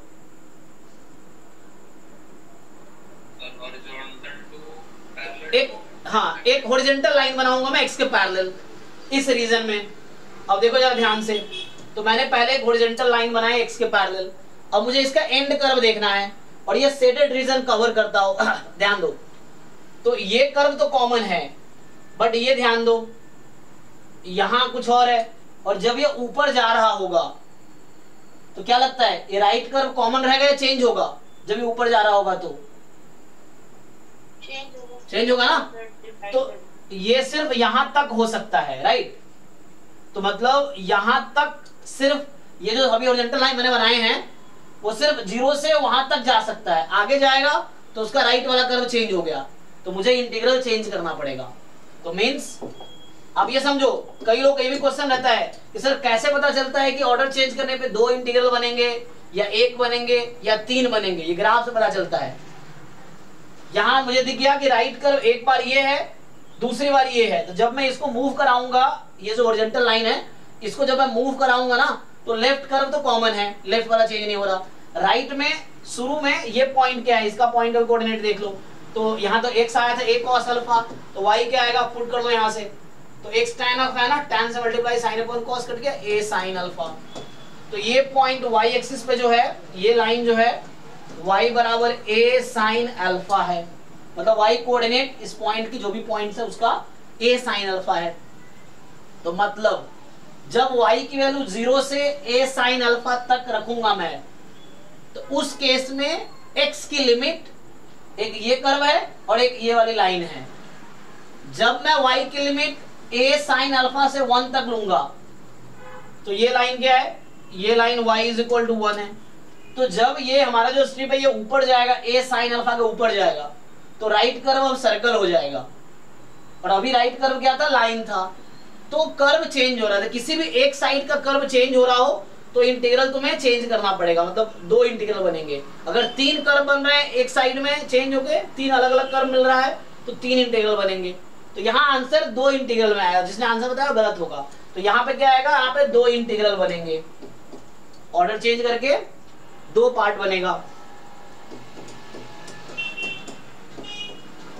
अब ध्यान दो, फिर से बोल रहा हूं, जब y की वैल्यू, मैं कौन सा कलर को ज्यादा चल रहे हो, जब y की वैल्यू 0 से लेके a sin अल्फा तक है, जब y 0 से a sin अल्फा तक है, तब चेक करो। ये स्ट्रिप बना रहा हूं मैं, ये स्ट्रिप है, इसका एंड, ये लाइन क्या है, what is equation of this line, y axis का इक्वेशन क्या है, x is equals to 0। हाँ, तो यहाँ x की वैल्यू 0 होगी, x बराबर 0 से, अब इसका राइट एंड देखो, इसकी इक्वेशन क्या है, x is equal to what, y upon tan alpha. हाँ, तो y cot अल्फा हो जाएगा, तो x बराबर आ गया y cot अल्फा। तो ये x की लिमिट है, कब, जब y मेरा 0 से लेके a sin अल्फा तक है। तो हो क्या रहा है, फिर से समझो, मैंने अभी क्या किया है, मैंने हॉरिजॉन्टल लाइन बनाया। अब देखा ये कहां से कहां तक मूव कर सकता है, तो देखो ये जो रीजन है अभी जो मैं बना रहा हूं, इस रीजन में लेफ्ट कर्व और राइट कर्व कॉमन है। राइट कर्व मतलब ये वाला लाइन, और ये जो ही ये ऊपर गया तो चेंज हो गया, ये सर्कल आ गया। अब right curve left curve common है, तो उसके लिए अलग इंटीग्रल लिखना पड़ेगा मुझे। अब क्यों ऐसा हो रहा है, क्योंकि जब हॉरिजॉन्टल लाइन मैंने बनाया था तो पूरे रीजन पे मूव कराऊंगा उसको, तो दोनों साइड सेम कर्व रहना चाहिए, तभी एक ही इंटीग्रल में काम होगा। अगर किसी भी एक साइड कर्व चेंज हो रहा है मूव कराने पे, तो मुझे अगला इंटीग्रल में कन्वर्ट करना होगा। तो like 0 to a sin alpha, जब y की वैल्यू थी तो x की वैल्यू थी यहां से, है ना, तो ये मैंने बनाया। सो ये हो गया यहाँ पे x बराबर 0 से x बराबर है, इस लाइन की इक्वेशन बोल रहा हूं, ये लाइन है x बराबर y cot अल्फा, और ये था x बराबर 0। अब यहाँ पे मैं स्ट्रिप बना रहा हूं, देखो ध्यान से, तो ये कितना मूव कर सकता है y, तो y यहाँ a sin अल्फा से 1 तक, यहाँ 1 है, तो ये a sin अल्फा से 1 तक जब y है, y की वैल्यू, मतलब ये y इस रीजन में रहेगा, तो मेरे x की लिमिट क्या है, x है ना, पहले है, मैं y की वैल्यू लिख रहा हूँ, तो x की लिमिट देखो, ये वाला x बराबर 0 ही है, कोई दिक्कत नहीं है, x बराबर 0 ही है ना, x बराबर लिख सकते हो, x हटा भी सकते हो, यहाँ पे तो मैं x इक्वल टू लिख रहा हूँ, उसको हटा भी सकते हो। अच्छा sorry, oh sorry, this is a ना, अच्छा अच्छा, ये सर्कल यूनिट रेडियस का नहीं है, हाँ ओके, तो रेडियस मान लो, ठीक है। हाँ, अभी क्या होगा, दिस टू a, क्योंकि ये रेडियस a है ना सर्कल का, तो ये a है एक्चुअली, ठीक है। तो a sin alpha two a, अब x की वैल्यू थी, हाँ x बराबर 0, और यहाँ पे x बराबर क्या आएगी, अब देखो, तो इस सर्कल में x की वैल्यू क्या आएगी, तो इस सर्कल में x की वैल्यू रूट अंडर, हाँ, तो यहाँ आ जाएगा रूट अंडर, तो ये आंसर है। तो 2 इंटीग्रल में कन्वर्ट हुआ है, बीच में प्लस लगा हुआ है, तो इस रीजन का अलग इंटीग्रल, इस रीजन का अलग इंटीग्रल, क्यों, क्योंकि एक कॉमन हॉरिजॉन्टल लाइन पूरा रीजन को कवर नहीं कर पाएगा, राइट कर्व चेंज हो रहा है, इसलिए लिमिट चेंज हुआ। अभी 1-2 और क्वेश्चन करता हूं, समझ तो आएगा ज्यादा लोगों को, 1-2 और क्वेश्चन करता हूं तो और बेटर समझ आएगा, ठीक है। ये हो गया, ऐसे बहुत सारे क्वेश्चन है, तो एक इंटीग्रल था यहाँ पे, अब ये 2 बन गया, ऐसा हो गया। तो एग्जाम में ऐसे क्वेश्चन आए हैं कि आपको ये दे रखा है, 4 ऑप्शन दिया, बोला बताओ कौन सा वाला ऑर्डर चेंज करके आएगा, ठीक। चलो आगे, हाँ ये पॉइंट है ना, ये इंटरसेक्शन पॉइंट है, किसका किसका इंटरसेक्शन पॉइंट है, सर्कल और लाइन। तो ये इसकी इक्वेशन, ये जो सर्कल थी इसकी इक्वेशन है x square plus y square is a square, और इसकी इक्वेशन क्या है, इसकी इक्वेशन है y बराबर x tan अल्फा। तो इन दोनों को साइमल्टेनियस सॉल्व कीजिए और मुझे बताइए x क्या आएगी, y क्या आएगी। तो ये आएगी, ये हमने निकाल रखा है। ये बताओ किसी टू कर्व का इंटरसेक्शन पॉइंट निकालना है तो क्या करते हैं, दोनों कर्व को साइमल्टेनियसली सॉल्व कर दो, तो जो कॉमन सॉल्यूशन आएगा वही इंटरसेक्शन पॉइंट है। अभी कोई डाउट है पूछो इस क्वेश्चन में भी, किसी को डाउट है तो। देखो अब एक लॉजिक सोचो, ये सिंगल इंटीग्रल में क्यों काम हो गया था, क्योंकि उसका लॉजिक देखो कि सिंगल में ही वो क्यों लिखा था, क्योंकि जब ये लाइन वर्टिकल लाइन जब है, क्योंकि यहाँ y की लिमिट पहले है, तो जब वर्टिकल लाइन तुम बनाते हो y की लिमिट जब पहले रहती है यहाँ पे dy dx, तो ये अकेला कर्व पूरा रीजन कवर कर रहा है, ना तो इसका अपर कर्व चेंज हो रहा है ना लोअर कर्व चेंज हो रहा है, चेक कर लो। तो ये जो वर्टिकल लाइन है अकेला मूव करके पूरा रीजन कवर कर लेगा, इसलिए एक बार में इसका एक ही इंटीग्रल में लिख दिया उन्होंने dy dx में। लेकिन जब हम हॉरिजॉन्टल लाइन ले रहे थे तो एक single line will not cover the whole region, क्यों, क्योंकि राइट कर्व यहाँ लाइन है और यहाँ सर्कल है, तो लाइन के लिए ये बना और सर्कल के लिए ये बना, ठीक है। तो इसलिए चेंज हुआ कि यहां से यहां तक left curve line right curve line, उसके ऊपर left curve line right curve circle, तो वैसा चेंज हुआ। और क्वेश्चंस देखो, हाँ तो किसी को डाउट है तो पूछो भाई। अच्छा ओके, तो चलो 2 तो मैंने कर दिया सॉल्व, तो जिन्होंने ये बताया गलत है, ठीक है। तो यहाँ पे मतलब 2 पार्ट में बनेंगे, तो वो तो मैंने एक ही लिखा था जस्ट आपके उसके लिए। तो यहाँ जो बनेगा I1 प्लस I2, ठीक है, 2 पार्ट में बनेंगे, वो लिख दिया मैंने आगे।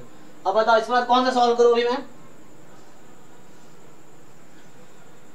2 वाला हो गया, हाँ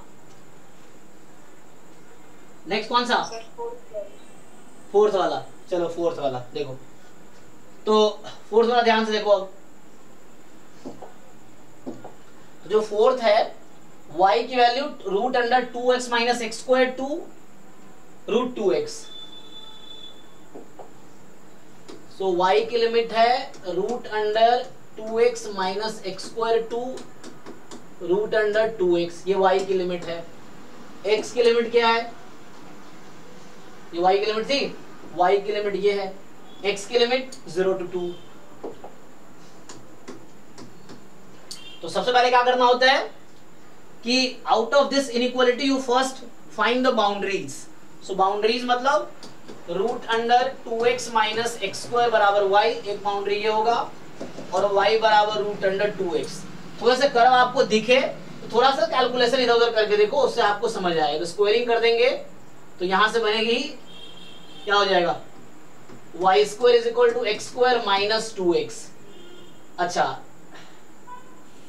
इसको ठीक से लिखो तो क्या हो जाएगा, ये x माइनस 1 होल स्क्वायर,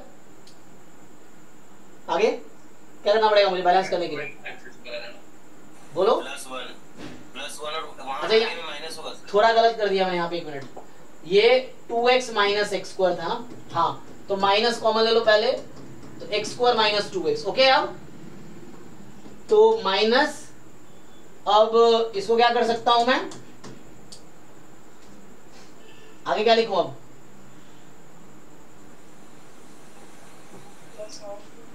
तो ये +1 आ जाएगा, चेक कर लो, उसको ओपन करोगे तो यहाँ पे मैं करता था -1 है ना, +1 -1 माइनस +1 आ जाएगा, ठीक है। तो this is your curve. Okay, यहां से सिंप्लीफाई करोगे तो y square is equal to 2x।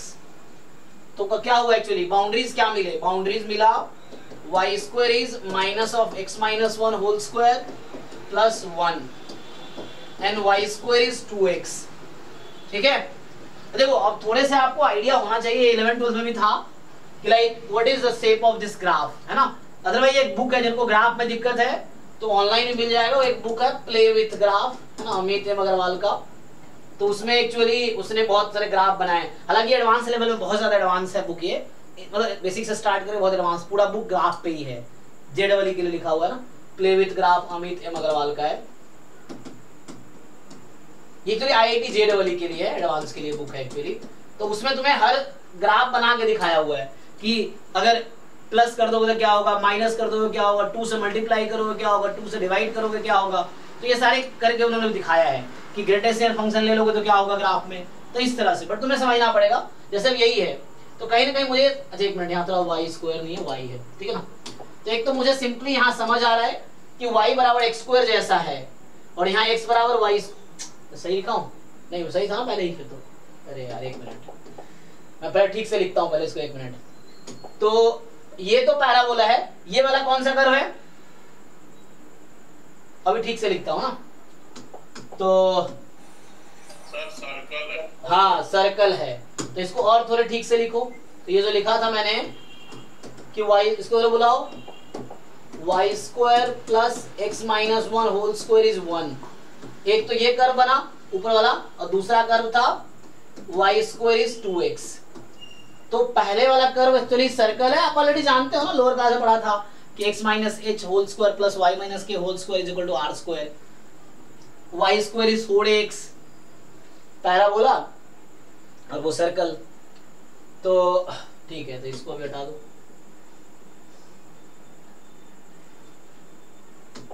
अब देखो ध्यान से, तो तुम्हारे पास क्या आया, सो you have these two curves, एक सर्कल एक पैराबोला। ग्राफ बना लो इसका, तो ग्राफ बनाऊंगा,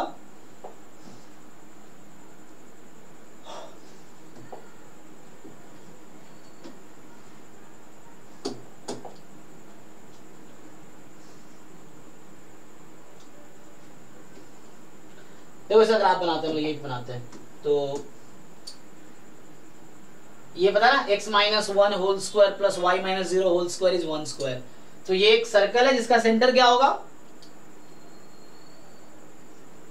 इस सर्कल का सेंटर क्या है 1,0 ना। हाँ क्योंकि पहले मैं x लिखता हूं, हम लोग पहले x लिखेंगे, तो x minus 1 whole square y square is 1 actually, and ऐसे ही यहाँ पे y स्क्वायर 2x है ना। तो ये कर्व है एक्चुअली, तो 1,0 इज द, सो ये मान लो 1 है, तो 1,0 सेंटर है एक्स एक्सिस पे, और इसका 1 इसका रेडियस है। तो सर्कल ठीक ठाक बनाना है ना, बड़ा अच्छा लगेगा। चलो मान लो ये सर्कल है, तो ठीक है ना, यहाँ पे जो होगा ये 1 होगा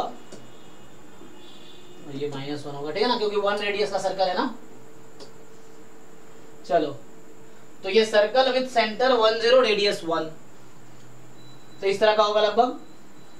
अब दूसरी जो कर्व है y स्क्वायर इज 2x, जैसे आपको शुरू में ऐसा लग रहा होगा कि किस पॉइंट पे कट करेगा पता नहीं चल रहा, तो पहले इन दोनों को सिंप्लीफाई कर दो, तो इन दोनों को साइमल्टेनियसली सॉल्व कर लो। ये यहीं पे अगर नहीं समझ आए तो यहाँ पे दोनों को साइमल्टेनियसली सॉल्व कर लो कि देखो इन दोनों का इंटरसेक्शन पॉइंट क्या आएगा। मतलब मैं जब अभी मेरे पास सर्कल बनाए हैं, तो साइमल्टेनियस दोनों को एक साथ सॉल्व करो, कॉमन पॉइंट निकालो, जो ऐसा पॉइंट दोनों इक्वेशन को सेटिस्फाई कर रहा है वही इंटरसेक्शन पॉइंट होगा। तो आप इसको क्या करो, यहां से सिंप्लीफाई करके क्या आएगा, तो अगर आप सिंप्लीफाई कर दोगे कितना हो जाएगा, यहां से सिंप्लीफाई कर लो, 2x बराबर 2x माइनस एक्स स्क्वायर, ये तो आ गया 0 बराबर माइनस एक्स स्क्वायर, तो x बराबर 0, और कोई आएगा,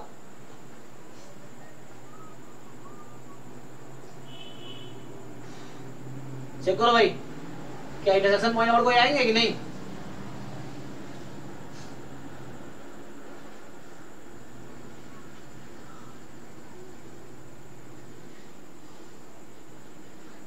इसे क्या समझ आया, ये दोनों कर्व कितनी बार कट करेंगे, कहां कहां कट करेंगे, कितने पॉइंट पे कट करेंगे ये दोनों कर्व,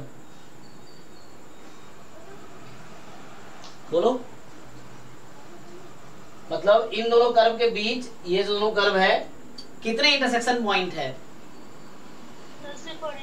हाँ एक ही मिला है, क्योंकि सिर्फ ओरिजिन है, x 0 है, यहाँ से y निकाल लो, x को 0 रख दो, y भी 0 ही आ जाएगा, तो सिर्फ एक ही पॉइंट है। तो मतलब ऐसा होगा, और ये y स्क्वायर बराबर क्या है 2x है, तो y स्क्वायर बराबर 2x, जिसकी पावर 1 है उसके अराउंड ना, y स्क्वायर बराबर x क्या होता है, x के अराउंड।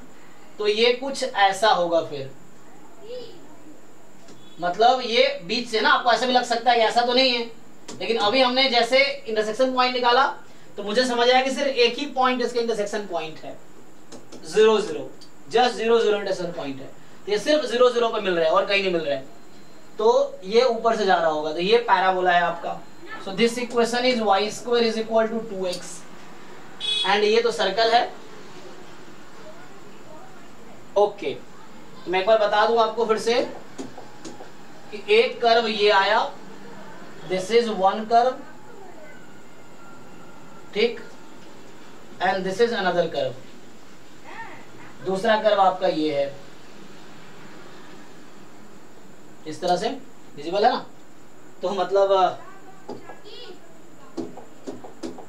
चलो x की वैल्यू कहां से कहां तक है, x की वैल्यू, तो ये लाइन है y एक्सिस की इक्वेशन, x बराबर 0, x बराबर 2, so this is x is equal to 2, check कर लो। सो तुम्हारे पास ऐसा है, अब देखो, so this is a graph. अब बताओ रीजन क्या था, y की वैल्यू सर्कल से लेके पैराबोला तक, y की वैल्यू सर्कल से लेके पैराबोला तक, तो y की वैल्यू सर्कल से पैराबोला तक। अच्छा मुझे कहीं पॉजिटिव बोला, x 0 से 2 में, ठीक है। y इसने देखो यहां तुम ध्यान देना, ये बाहर प्लस लगा हुआ है, ये बाहर प्लस लगा हुआ है। कुछ लोगों को ऐसा लग सकता है ये रीजन भी आएगा, लेकिन नहीं, यहाँ y नेगेटिव है। मैं तुम्हें समझा रहा था ना, फिर से बताता हूँ, देखो this is equation of semi circle. अब कैसे पता चलेगा कि अपर हाफ सेमी सर्कल या लोअर हाफ सेमी सर्कल है, कोई बताओ कैसे पहचानोगे इसको कि अपर सेमी सर्कल या लोअर सेमी सर्कल है, कैसे पता चलेगा? हाँ यहाँ प्लस लगा हुआ है ना, तो स्क्वायर रूट हमेशा पॉजिटिव होता है। स्क्वायर रूट 4 इज 2 नॉट -2, तो किसी क्वांटिटी का square root is positive, at least 0 हो सकता है, चलो नॉन नेगेटिव। तो square root is also, square root will also give you non negative answer, like square gives you non negative answer, है ना। सेम तरीके से रूट 4 -2 नहीं होता है, ठीक है ना। तो कहने का मतलब ये यहाँ पे कि y इज प्लस रूट है और यहाँ भी y प्लस रूट है, तो y इज पॉजिटिव एक्चुअली। तो y पॉजिटिव है, इसका मतलब है कि y की वैल्यू नेगेटिव यहाँ पॉसिबल ही नहीं है।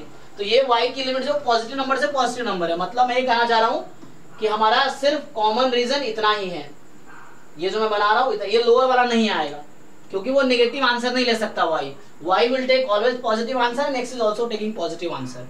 तो this is your region of integration.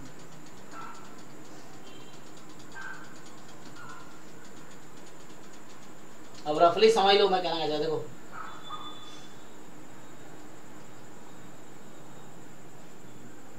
ठीक, तो सर्कल के ऊपर और ये पैराबोला के लोअर रीजन है ना, सर्कल और पैराबोला के बीच का रीजन है x 0 से 2। दिस इज योर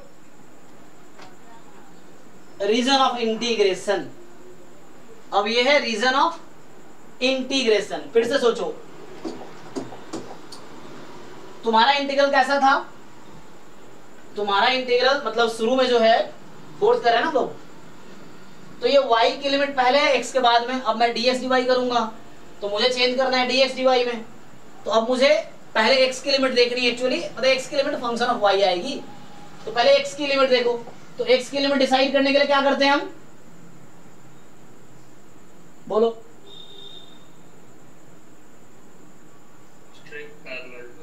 सो एक लाइन ड्रॉ करेंगे, straight line parallel to x axis. अब फिर से सोचो कि क्या ये लाइन अगर मूव कराएंगे हम पूरे रीजन पे, क्या ये पूरा रीजन कवर कर लेगी कॉमन उस पे? यहाँ पे 3 पार्ट्स हो जाएंगे। हाँ यहाँ पे देखो ये प्रॉब्लम क्रिएट करेगा ना, तो यहाँ जो 1 है 1 तक तो ठीक है कि मतलब 1, और यहाँ पे क्या है, सो यहाँ पे y बराबर है ना, तो यहाँ x बराबर 2 है और ये y स्क्वायर बराबर 2x है, तो 4 रखेंगे तो y भी 2 आ गया। तो देखो जब y तुम्हारा 1 से 2 में है तो कोई प्रॉब्लम नहीं है, एक common line will cover the region, but यहाँ पे ये अलग ये अलग। हाँ सो 3 पार्ट में कर दो, कोई दिक्कत नहीं है। So you make it into 3 parts. So देखो 3 पार्ट्स क्या क्या है समझो। एक पार्ट तुम्हारा ये वाला है कि यहाँ से यहाँ तक, एक पार्ट ये है और एक पार्ट ये है। वो क्या रहा है, इस वाले में लोअर रीजन तुम्हारा लेफ्ट एंड है पैराबोला, राइट एंड है लाइन, लेफ्ट एंड है पैराबोला, राइट एंड है लाइन। इस वाले में क्या हो रहा है, लेफ्ट एंड है पैराबोला, राइट एंड है सर्कल। इस वाले में क्या हो रहा है, लेफ्ट एंड है सर्कल, राइट एंड है लाइन।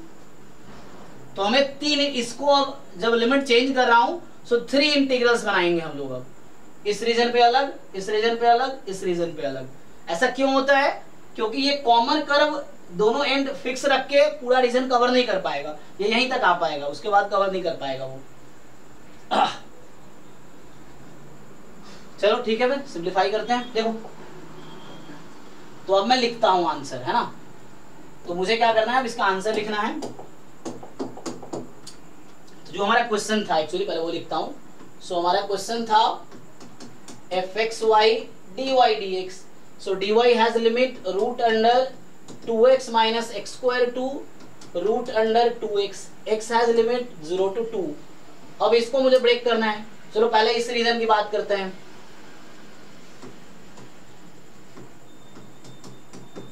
dx dy, तो x की लिमिट, ये वाले कर्व में x की वैल्यू कितनी है? What is x here? इस वाले में हाँ वाई स्क्वायर बाई 2।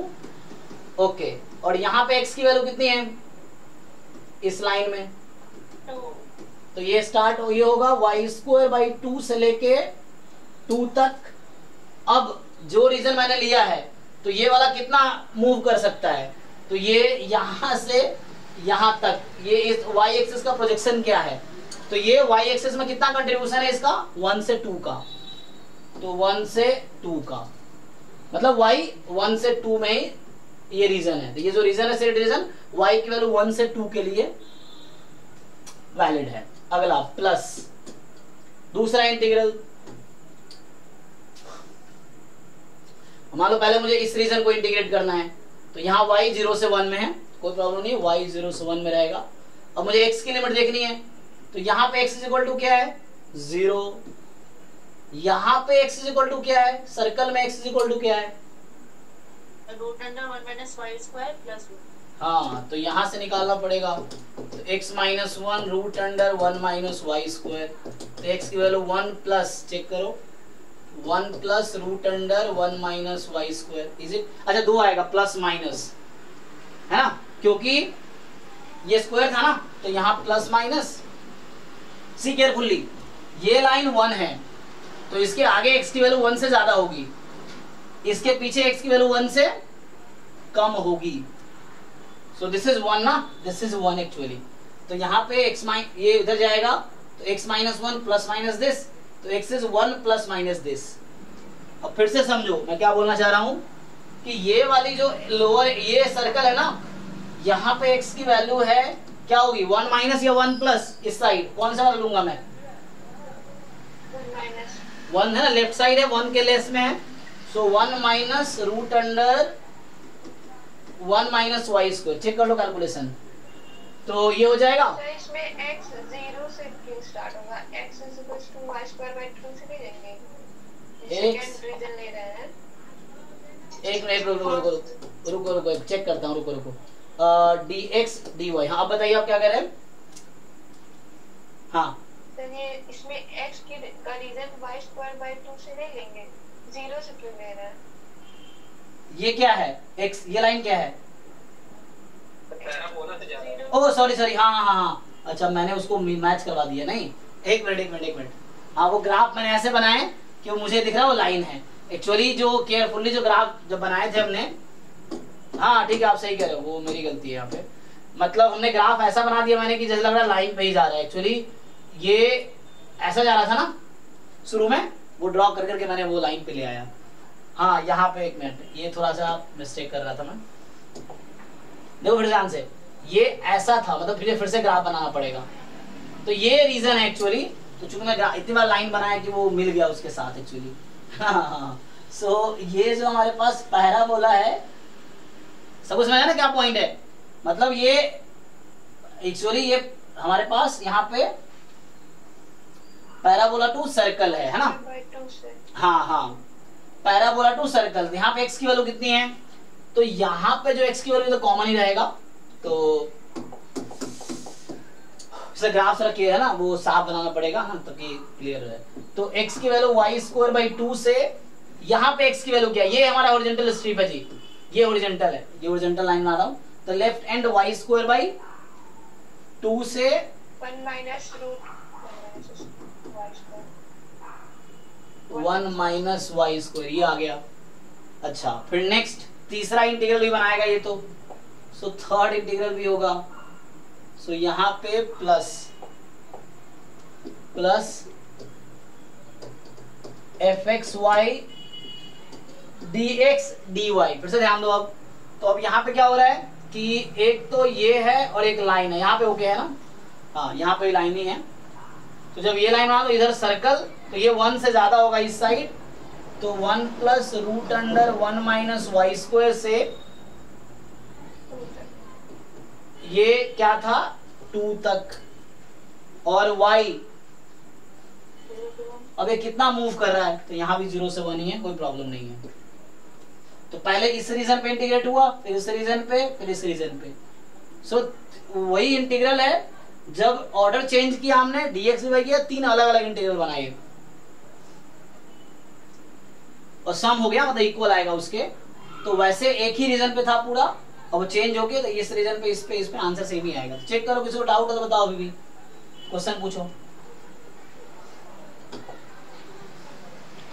सर जी सर चेंज इन ऑर्डर करने टाइम माइनस का साइन यूज नहीं कर सकते क्या?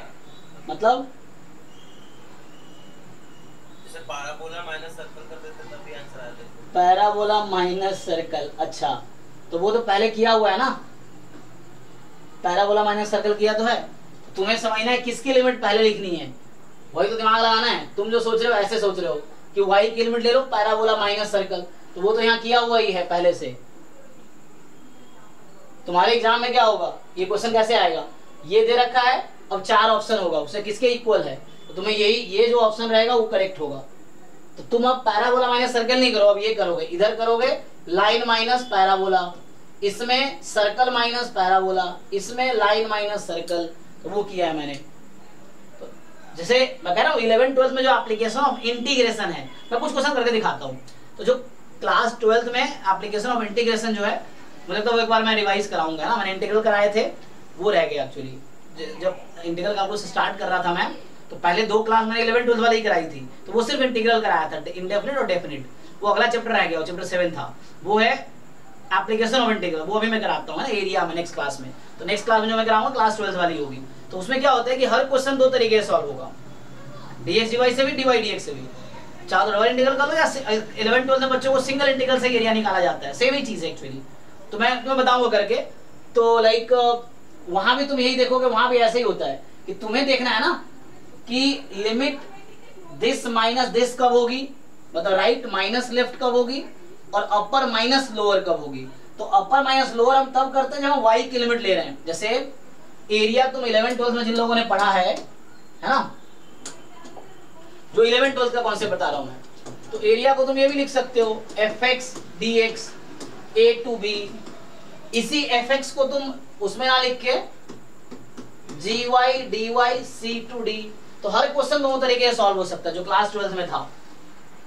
If you take limit on x axis a to b, ये रहेगा। If you are taking limit on y, मैं ग्राफ बना के दिखाता हूँ जो मैं कहना चाह रहा हूँ। जैसे अभी मैं बनाया था कुछ देर पहले भी, लाइक चलो अभी रफली ऐसा समझाओ। तो ये रीजन है, ये रीजन, ये c to d, ये a है और ये b है।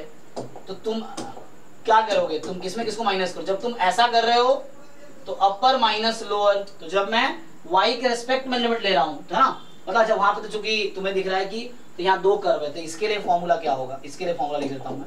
वो सिंगल कर्व के लिए है ना, वो एरिया एबव x एक्सिस है।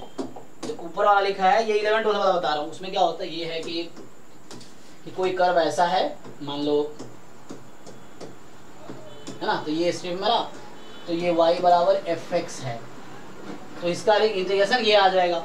इसी को समहाउ तुम अगर चेंज करना चाहो तो ये तो मैं बस समझाना चाह रहा हूँ फॉर्मूला। और इसी में अगर ग्राफ कुछ इस शेप का बन रहा है, मान लो रफली c to d, ये रीजन है, यहाँ ये रीजन था, ठीक है ना। तो अभी मैं लिमिट इसका ले रहा हूँ c to d में, तो ये कर्व होगी x = g of y। तो इससे करस्पॉन्डिंग ये फॉर्मूला है, इसके करस्पॉन्डिंग वो फॉर्मूला है। अगर ऐसा रहता है तो क्या बनता है, तो इस कर्व के अकॉर्डिंग, मतलब अगर ऐसा शेप रहेगा तो क्या एरिया होगा इसका, what is the area of this region. So जो 11th 12th में था मैं वो था, नेक्स्ट क्लास में इसको मैं अभी रिवाइज कराऊंगा, क्वेश्चंस भी करवाऊंगा। तो लाइक मान लो जैसे ये है this and this, so this region is y is equal to let's say fx, जिसको कन्वर्ट करोगे तो x f1x, ये हो जाएगा g1y, ये जो है तुम्हारा y is equal to f2x, इसको चेंज करोगे तो ये मान लो g2y आ जाएगा। सेम कर्व है, मतलब y बराबर x स्क्वायर है तो x बराबर रूट y आ जाएगा, उस तरह से कुछ यहाँ ना, उस तरह से y बराबर साइन x, x बराबर साइन वर्स x y आ जाएगा, मतलब चेंज कर सकते हैं ना हम लोग, ये कहना चाह रहा हूँ। तो यहाँ पे क्या होगा, यू कैन राइट एरिया, इसका जो एरिया होगा, अगर तुम y पहले लिख रहे हो, मान लो इफ यू राइटिंग dy, सो अगर dy ले रहे हो तो अपर माइनस लोअर, यही ना, तो अपर क्या है तुम्हारा y के टर्म में लिखना होगा, g2y माइनस g1y, y की लिमिट कितनी है c2d, तो ये इंटीग्रेशन है। अच्छा, इसी को मैं अगर x में लिखूं, एरिया, इसी एरिया को, इस वाले को, अब मैं यहाँ पे dx लिख देता हूं, तो मुझे हॉरिजॉन्टल लाइन बनाना पड़ेगा, ठीक है। जब हॉरिजॉन्टल लाइन बनाऊंगा तो राइट माइनस लेफ्ट, तो राइट क्या है, अब x है ना, तो y के टर्म में लिखना पड़ेगा यहाँ पे मुझे, सॉरी y बराबर ना dx है ना, तो क्या होता है फंक्शन ऑफ x dx, तो मुझे फंक्शन ऑफ x लिखना पड़ेगा ताकि इंटीग्रेट हम x के रेस्पेक्ट में कर सके। मैं कह रहा हूँ यहाँ y क्यों लिखा, क्योंकि y के रेस्पेक्ट में इंटीग्रेट कर सके मैं। तो यहाँ पे क्या आएगा, राइट में x के टर्म में क्या है, आई मीन y बराबर ना y dx होता है ना, सो f1x माइनस f2x। कुछ लोगों को ये बच्चे वाला लग रहा होगा, ये वही चीज है जो अभी हम लोग ट्राई कर रहे थे, तो हालांकि एरिया ट्राई नहीं किया हमने, हमने बस ऑर्डर चेंज करने किया है। हो गया, तो एक मिनट, पता नहीं परेशान हो जाता है।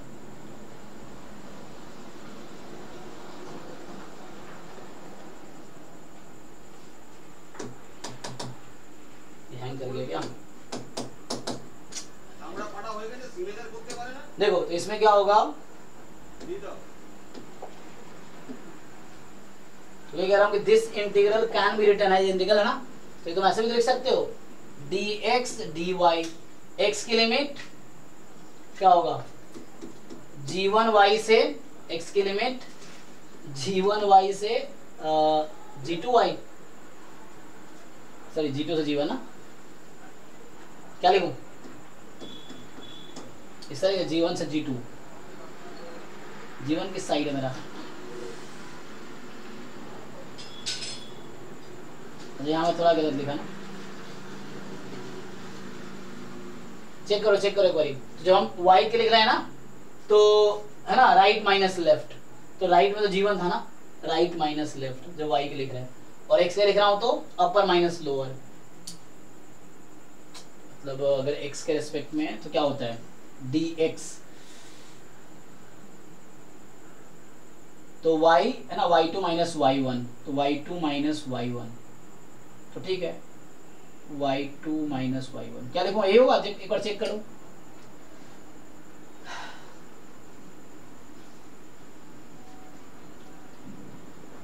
dy है ना, तो dy का मतलब है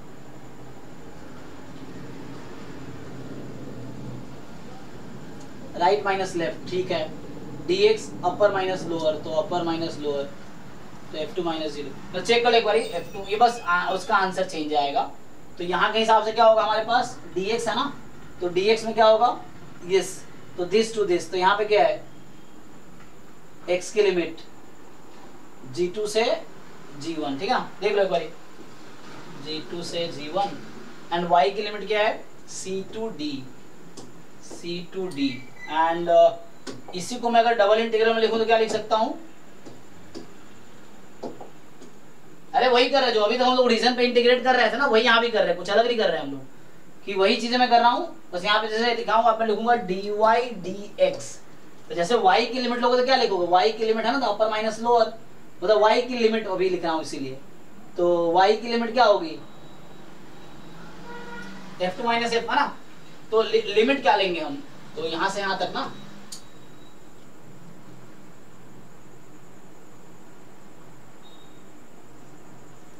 इसका ये है, इसका एक तो भूल जाता हूं मैं ना, तो g1 से मुझे F1 से लिखना है, F1 x से लेके F2 x तक, और x की लिमिट क्या है, x एक्सिस पे क्या वैल्यू है इसकी, a to b। चेक करो। तो ये मैं नेक्स्ट क्लास में थोड़ा इसको रिवाइज कराऊंगा जब एरिया फाइंड कर रहे होंगे हम। तो अगर एरिया जब एरिया सीखेंगे तो अभी मैं थोड़ा सा जो 11th 12th में ये सब कॉन्सेप्ट 11th 12th में ऑलरेडी है कि how to find the area. तो वहां पे सिंगल इंटीग्रेशन से एरिया निकालते हैं या डबल इंटीग्रेशन निकालते हैं, सेम चीज ही। तो मैं वो क्वेश्चंस आपको एक बार है ना करके बता दूंगा जो 11th 12th में एक बार रिवाइज, मतलब बेसिक रिवाइज हो जाएगा 12th क्लास वाला। तो वहां हम लोग सिंगल इंटीग्रेशन से करते थे, वही सारे क्वेश्चन मैं यहाँ डबल इंटीग्रेशन से करूंगा, आंसर सेम ही आएगा। और दोनों तरीके से आंसर आएगा, dx dy लिखो तब भी आएगा, dy dx लिखो। तो हर क्वेश्चन जो क्लास 12 में चैप्टर 8 है एप्लीकेशन ऑफ इंटीग्रल्स एनसीईआरटी में स्पेशली, तो every question can be solved this way and this way, दो तरीके से। In fact this way and this way दोनों तरीके से सॉल्व हो सकता है हर क्वेश्चन। सो वहां हो क्या रहा है, वहां भी चेंज ऑफ ऑर्डर ही होगा एक्चुअली, मैं ये कहना चाह रहा हूँ। ठीक है, एनीवे इसको मैं आगे डिस्कस करूंगा एक बार और। अभी मैं वापस आता हूँ यहाँ पे। हाँ तो बताओ भाई कहाँ थे हम लोग, यहाँ पे चल रहा था ना। बताओ इसमें भी और डाउट है तो बताओ। मैं कह रहा था कि है ना जब y के लिमिट लोगे तो ना right to upper minus lower, मतलब लोअर टू अपर और लेफ्ट टू राइट। तो y एक्सिस में यहाँ से यहाँ तक ये तो डिफरेंस ले रहे थे वो भी सोच सकते हो, लेकिन एरिया नहीं फाइंड कर रहे हैं, यहाँ पे जस्ट इंटीग्रल लिख रहे हैं हम। अभी किसी को डाउट अभी पूछो एक बार, देखो इस क्वेश्चन में, ये जो क्वेश्चन कर रहे थे इसमें कोई डाउट है तो, नहीं तो नेक्स्ट बताओ, नेक्स्ट कौन सा सॉल्व करूं मैं। एक मिनट। हाँ, सर्कल विद रेडियस 1 सेंटर 1 0, इसमें क्या कुछ पूछ रहा है कोई? हाँ ठीक है ना, ओके। अच्छा एक मिनट, तो हम लोग अभी सॉल्व किए हैं 1 और 4, ये सॉल्व किया ना अभी मैंने। हाँ तो ये 3 इंटीग्रल में कन्वर्ट हुआ है। बताओ तुम लोग, जो लोग रिपीटर है उनको तो पता होना चाहिए, आप लोगों ने किया होंगे ना पहले। तो जो बच्चे पिछले साल भी एग्जाम की तैयारी किए हैं तो उनको तो पता होना चाहिए सब। मतलब जो फर्स्ट टाइम पढ़ रहा है ठीक है, लेकिन जो बच्चे रिपीट कर रहे हैं उनको तो एकदम क्लियर होना चाहिए सारी कॉन्सेप्ट्स। आप रिवाइज कर रहे हो ना ऐसे, तो जो सेकेंड टाइम वाले लोग हैं तो आपको तो क्लियर होना चाहिए एग्जैक्टली आंसर। देखो चलो 5 करो, 5 है ना।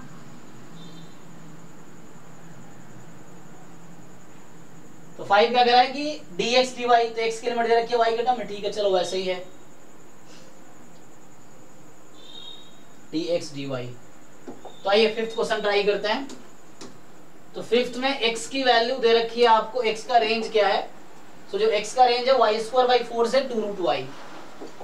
सो y² 4 से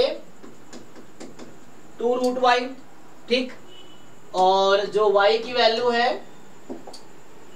y क्या है 0 to 4, सो y 0 to 4 इस तरीके से। सर इसको बिना चेंज किए करें तो कुछ है? नहीं देखो तुम वो नहीं समझ पा रहे हो, तुम आंसर निकाल लोगे बिना चेंज किए, इट्स फाइन। बट एग्जाम में क्या होगा कि आपको बोलेगा ऑर्डर चेंज ही करो। ये किसके इक्वल है, मतलब एक ये इंटीग्रल दे रखा है, एक ये दे रखा है, आपको मैच करना है किसके इक्वल है। तो वो भी कर सकते हो, तुम वैल्यू निकाल सकते हो। बट ऐसा भी हो सकता है कि दो ऑप्शन हो, सेम आंसर दे रहा हो, एरिया तो सेम ही आ सकता है। तो क्वेश्चन ये होगा कि change the order of this integration, so write this integral as this.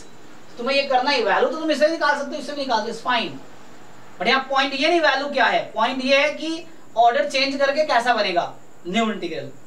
जब dx dy में है तो ये लिमिट है, तो dy dx में क्या लिमिट होगी, क्वेश्चन ये है। वैल्यू तो हम निकाल लोगे, यहाँ से भी इजीली आ जाएगा, यहाँ से भी इजीली आ जाएगा, आ तो जाएगा। बट आपको ऑर्डर चेंज करके बताना क्या आएगा। देखो तो यहाँ बाउंड्री क्या है, x = y² 4, x = 2√y, ठीक है। तो x is y² 4, x is 2√y। अब इसको आप लोग ग्राफ बना लीजिए। तो देखो, तो इसको सिंप्लीफाई करोगे, y² = 4x। तो ये पहला कर्व जो है एक्चुअली y² = 4x, दूसरा कर्व स्क्वायर कर लो, x² = 4y, इस तरीके से। जो मैं भी बना रहा था, एक ये इस तरह कर्व होगा और एक इस तरह कर्व होगा। किसका नाम क्या है, तो ये x के अराउंड है तो y² = 4x होगा। ये y के अराउंड है तो ठीक है ना, तो यहाँ पे एक्स स्क्वायर बराबर 4y होगा, ठीक है, जिसकी पावर 1 है ना, तो मतलब सिमेट्रिक y के about x square 4y, y square 4x। तो बीच का रीजन क्या है, तो ऑब्वियसली ये रीजन होगा, तो अभी वहां पे मैं ऐसा बना भी रहा था ना। तो अब देखो इसको ऑर्डर चेंज करना है, आंसर तो वैसे ही निकाल लोगे तुम, लेकिन आपको ऑर्डर चेंज करना है। तो अभी क्या करना है, आप देखो, सो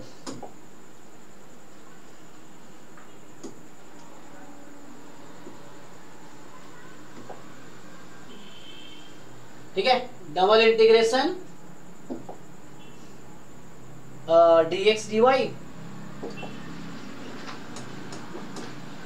तो ये x में वहां था कि वाई स्क्वायर बाई 4 से 2 रूट वाई, और y की लिमिट है, तो इसका मतलब ये है कि देखो इसका इंटरसेक्शन पॉइंट पहले डिसाइड करो कि इंटरसेक्शन पॉइंट क्या है, तो दोनों को साइमल्टेनियसली सॉल्व कर लो इन दोनों को। तो यहीं से देख लो, या तो जैसे तुम्हें समझ आ रहा है यहां से इक्वेट कर लो, वाई स्क्वायर बाई 4 बराबर 2 रूट वाई, स्क्वायरिंग कर लो, तो y की पावर 4 बराबर स्क्वायरिंग कर लेते ना,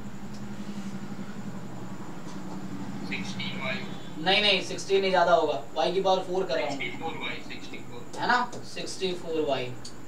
तो ये हो गया, कैंसिल करो तो एक तो y 0 आ जाएगी, एक y क्यू बराबर 64 आ जाएगी, तो एक y 0 है, एक y बराबर 4 है, मतलब 2 इंटरसेक्शन पॉइंट है, y 0 y 4, तो ये 2 बार मिल रहे होंगे, एक बार y 0 पे, एक बार y 4 पे, और जब y 0 है तो x भी 0 है, जब y 4 है तो y को 4 रख दो, तो x कितनी आ जाएगी, तो भी 4 ही आ जाएगी, ओके है। तो मतलब ये पॉइंट जो है 4,4 है ना, तो इसके 2 इंटरसेक्शन पॉइंट है, y 0 और y 4।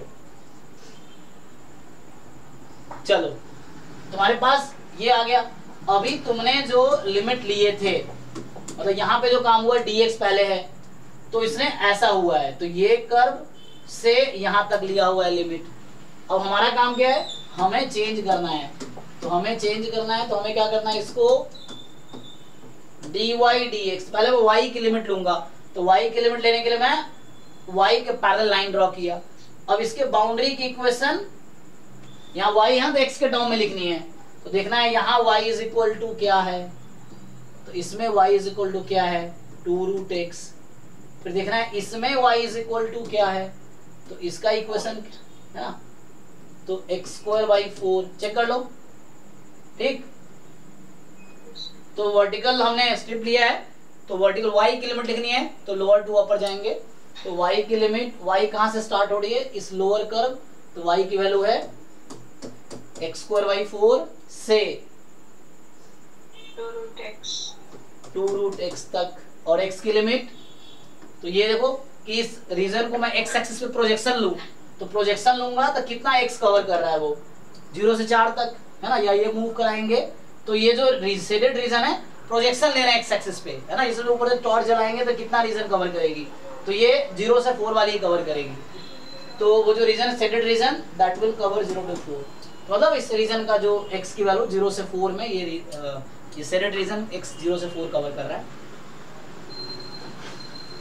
या है ना, ये जो मैं बना रहा था, तो ये अगर मूव करें तो यहाँ से यहाँ तक रीजन है ना, ये चीज है, 0 से 4 ये हो गया।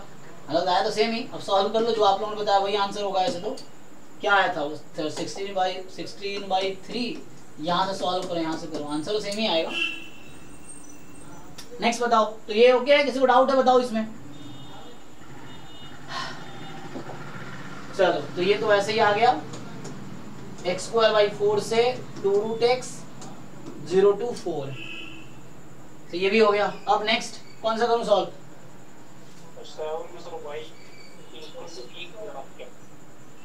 y इज इक्वल टू क्या क्या, e की पावर x है ना, हाँ e, ठीक है। चलो करते हैं सॉल्व। देखो तो जो 7th क्वेश्चन है,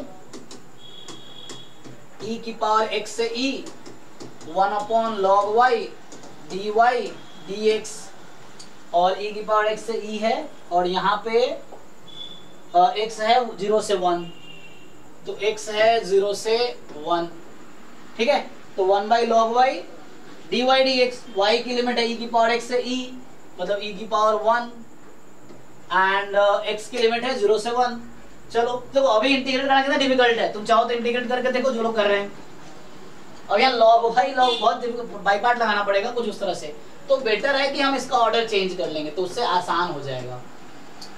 तो यहाँ तो रहेगा 1 by log why he same है, लॉग वाई ln y लिखना सेम है, ठीक है ना, मतलब अंडरस्टूड बेस की है। अब मैं क्या करूंगा, तो मुझे x की लिमिट चाहिए। देख लो यहाँ पे क्या है, यहाँ पे क्या हो रहा है, y की वैल्यू है e की पावर x से e तक और x की लिमिट है 0 से 1 तक। तो बाउंड्री क्या है इसका, बाउंड्री है y बराबर e की पावर x एंड y बराबर e, ये ना। तो ग्राफ बनाओ जरा। तो जब ग्राफ बनाएंगे तो क्या होगा, y बराबर e की पावर x, तो e की पावर x का ग्राफ सबको पता है, इंक्रीजिंग फंक्शन है ये, x को 0 रखोगे वैल्यू 1 आएगी, तो रफली इस तरह ग्राफ होता है। और y बराबर e, तो ये क्या है, जब x 0 है तो y 1 है ना, तो y बराबर e की लाइन ये होगी। e पता तुम लोग e क्या होता है, e की अप्रॉक्स वैल्यू कितनी होती है 2.718। जैसे पाई की वैल्यू 3.14 अप्रॉक्स है, वैसे e की अप्रॉक्स वैल्यू 2.718 है। तो e आइलर नंबर है, इरेशनल नंबर है जैसे पाई है। तो इस तरह से, तो आपने क्या कहा कि y की वैल्यू इस रीजन से इस रीजन तक जा रही है और x की वैल्यू 0 से 1, तो x को 1 रखो जरा, तो ये y बराबर e की पावर x है। तो देखो इंटरसेक्शन पॉइंट क्या आएगा, यही आएगा ना। तो आप y बराबर e और y बराबर e की पावर x सॉल्व करो तो इंटरसेक्शन पॉइंट आपको यही मिलेगा।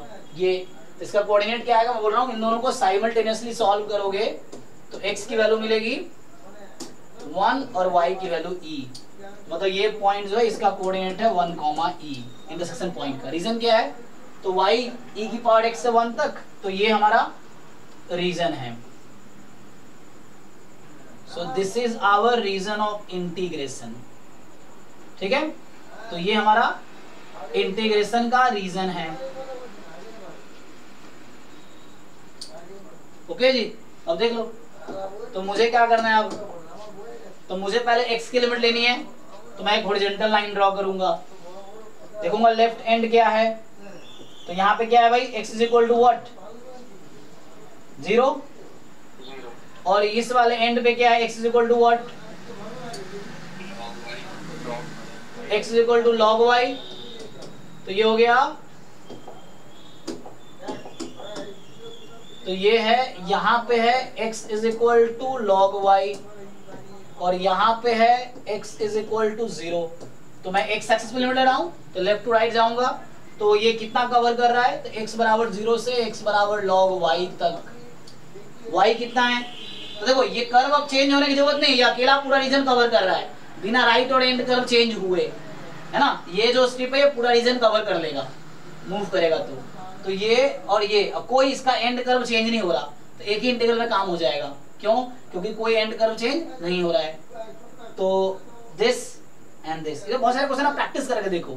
Change of order of integration उठाओ किसी बुक में, कोई भी बुक तुम्हारे पास इंटीग्रल कैलकुलस की हो या कैलकुलस कोई बुक हो, जाओ इंटीग्रल कैलकुलस में change of order of integration देखो, उसके एग्जांपल सॉल्व खुद से करो पहले, फिर उसका आंसर देखो, तुम कर पाओगे सॉल्व। और अगर खुद से सॉल्व कर पा रहे हो तो तुम सीख गए, फिर पीवाईक्यू उठा के देखो, सॉल्व कर लो, हो गई तैयारी। इस तरीके से है। तो यहाँ पे क्या है तुम्हारे पास, ठीक है, तो ये वैल्यू आ गई, तो ये कितना है, अब ये हमारे पास ये है x is equal to 1, sorry y is equal to 1, y is equal to 1, y is equal to e। तो y की वैल्यू 1 से लेके e तक, चेक कर लो भाई, किसी को डाउट है बताओ अभी भी। तो x is equal to this, 2x is equal to this. अब देखना ये y को कितना कवर कर रहा है, तो y 1 से e कवर कर रहा है y को। आओ इसको इंटीग्रेट करके आंसर निकालते हैं। अब कैलकुलेट करना बहुत आसान हो गया, पहले बहुत डिफिकल्ट था, अब आसान हो गया। तो यहाँ से 1 से e रहने दो, ये तो कांस्टेंट है x के लिए, तो ये 1 बाई log y बाहर रहेगा एंड 1 का इंटीग्रेशन x के रेस्पेक्ट में x upper limit minus lower limit, तो ये जस्ट log y हो जाएगा dy, ये और ये कैंसिल हो जाएगा, तो 1 dy 1 से e। ये समझ आया ना, एक स्टेप मैंने खाया बीच में कि 1 का इंटीग्रेशन x की लिमिट है 1 से log y, तो upper limit minus lower limit, तो यहाँ से आ गया y और y की लिमिट है 1 से e, तो आंसर आ गया e माइनस 1। चेक करो किसी को डाउट अभी भी तो।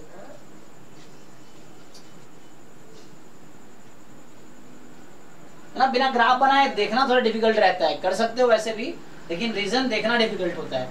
और यही सारी स्टोरी जॉइंट डिस्ट्रीब्यूशन में चलती है, जब आप मार्जिनल निकाल रहे होते हो, है ना, इस तरीके से।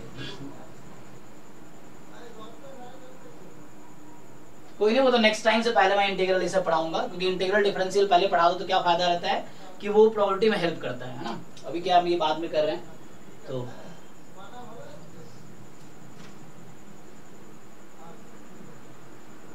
चलो आगे। सो आगे क्या करते हैं, नेक्स्ट अगला क्वेश्चन बताओ। तो 7 तो हो गया, और कौन सा सॉल्व करूं, तो ये तो कर दिया मैंने। हाँ तो 1 मिनट,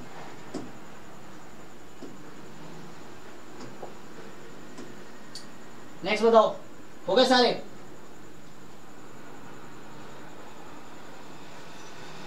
और किसी क्वेश्चन में किसी को डाउट हो इसमें से बताओ, देख लो।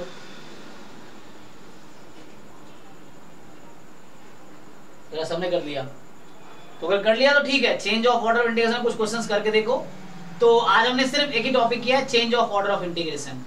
तो नेक्स्ट क्लास में मैं चेंज ऑफ वेरिएबल कराऊंगा। अभी चेंज ऑफ ऑर्डर हो रहा था, अगला चेंज ऑफ वेरिएबल होगा। जैसे 1 वेरिएबल में सब्स्टिट्यूशन मेथड होता है ना, तो वैसे ही 2 वेरिएबल का सब्स्टिट्यूशन मेथड सीखेंगे, जो जैकोबियन हम लोग यूज करते हैं ट्रांसफॉर्मेशन में 2 वेरिएबल का। उसके पीछे यही स्टोरी है जो नेक्स्ट क्लास में करेंगे। तो जैकोबियन करके है ना, तो एक वेरिएबल से दूसरे वेरिएबल में हम लोग चेंज करते हैं इंटीग्रल को। तो वहां पीडीएफ बनाते हैं और यहाँ पे हम इंटीग्रल को ही बस उसी इंटीग्रल को दूसरे तरीके से लिखेंगे।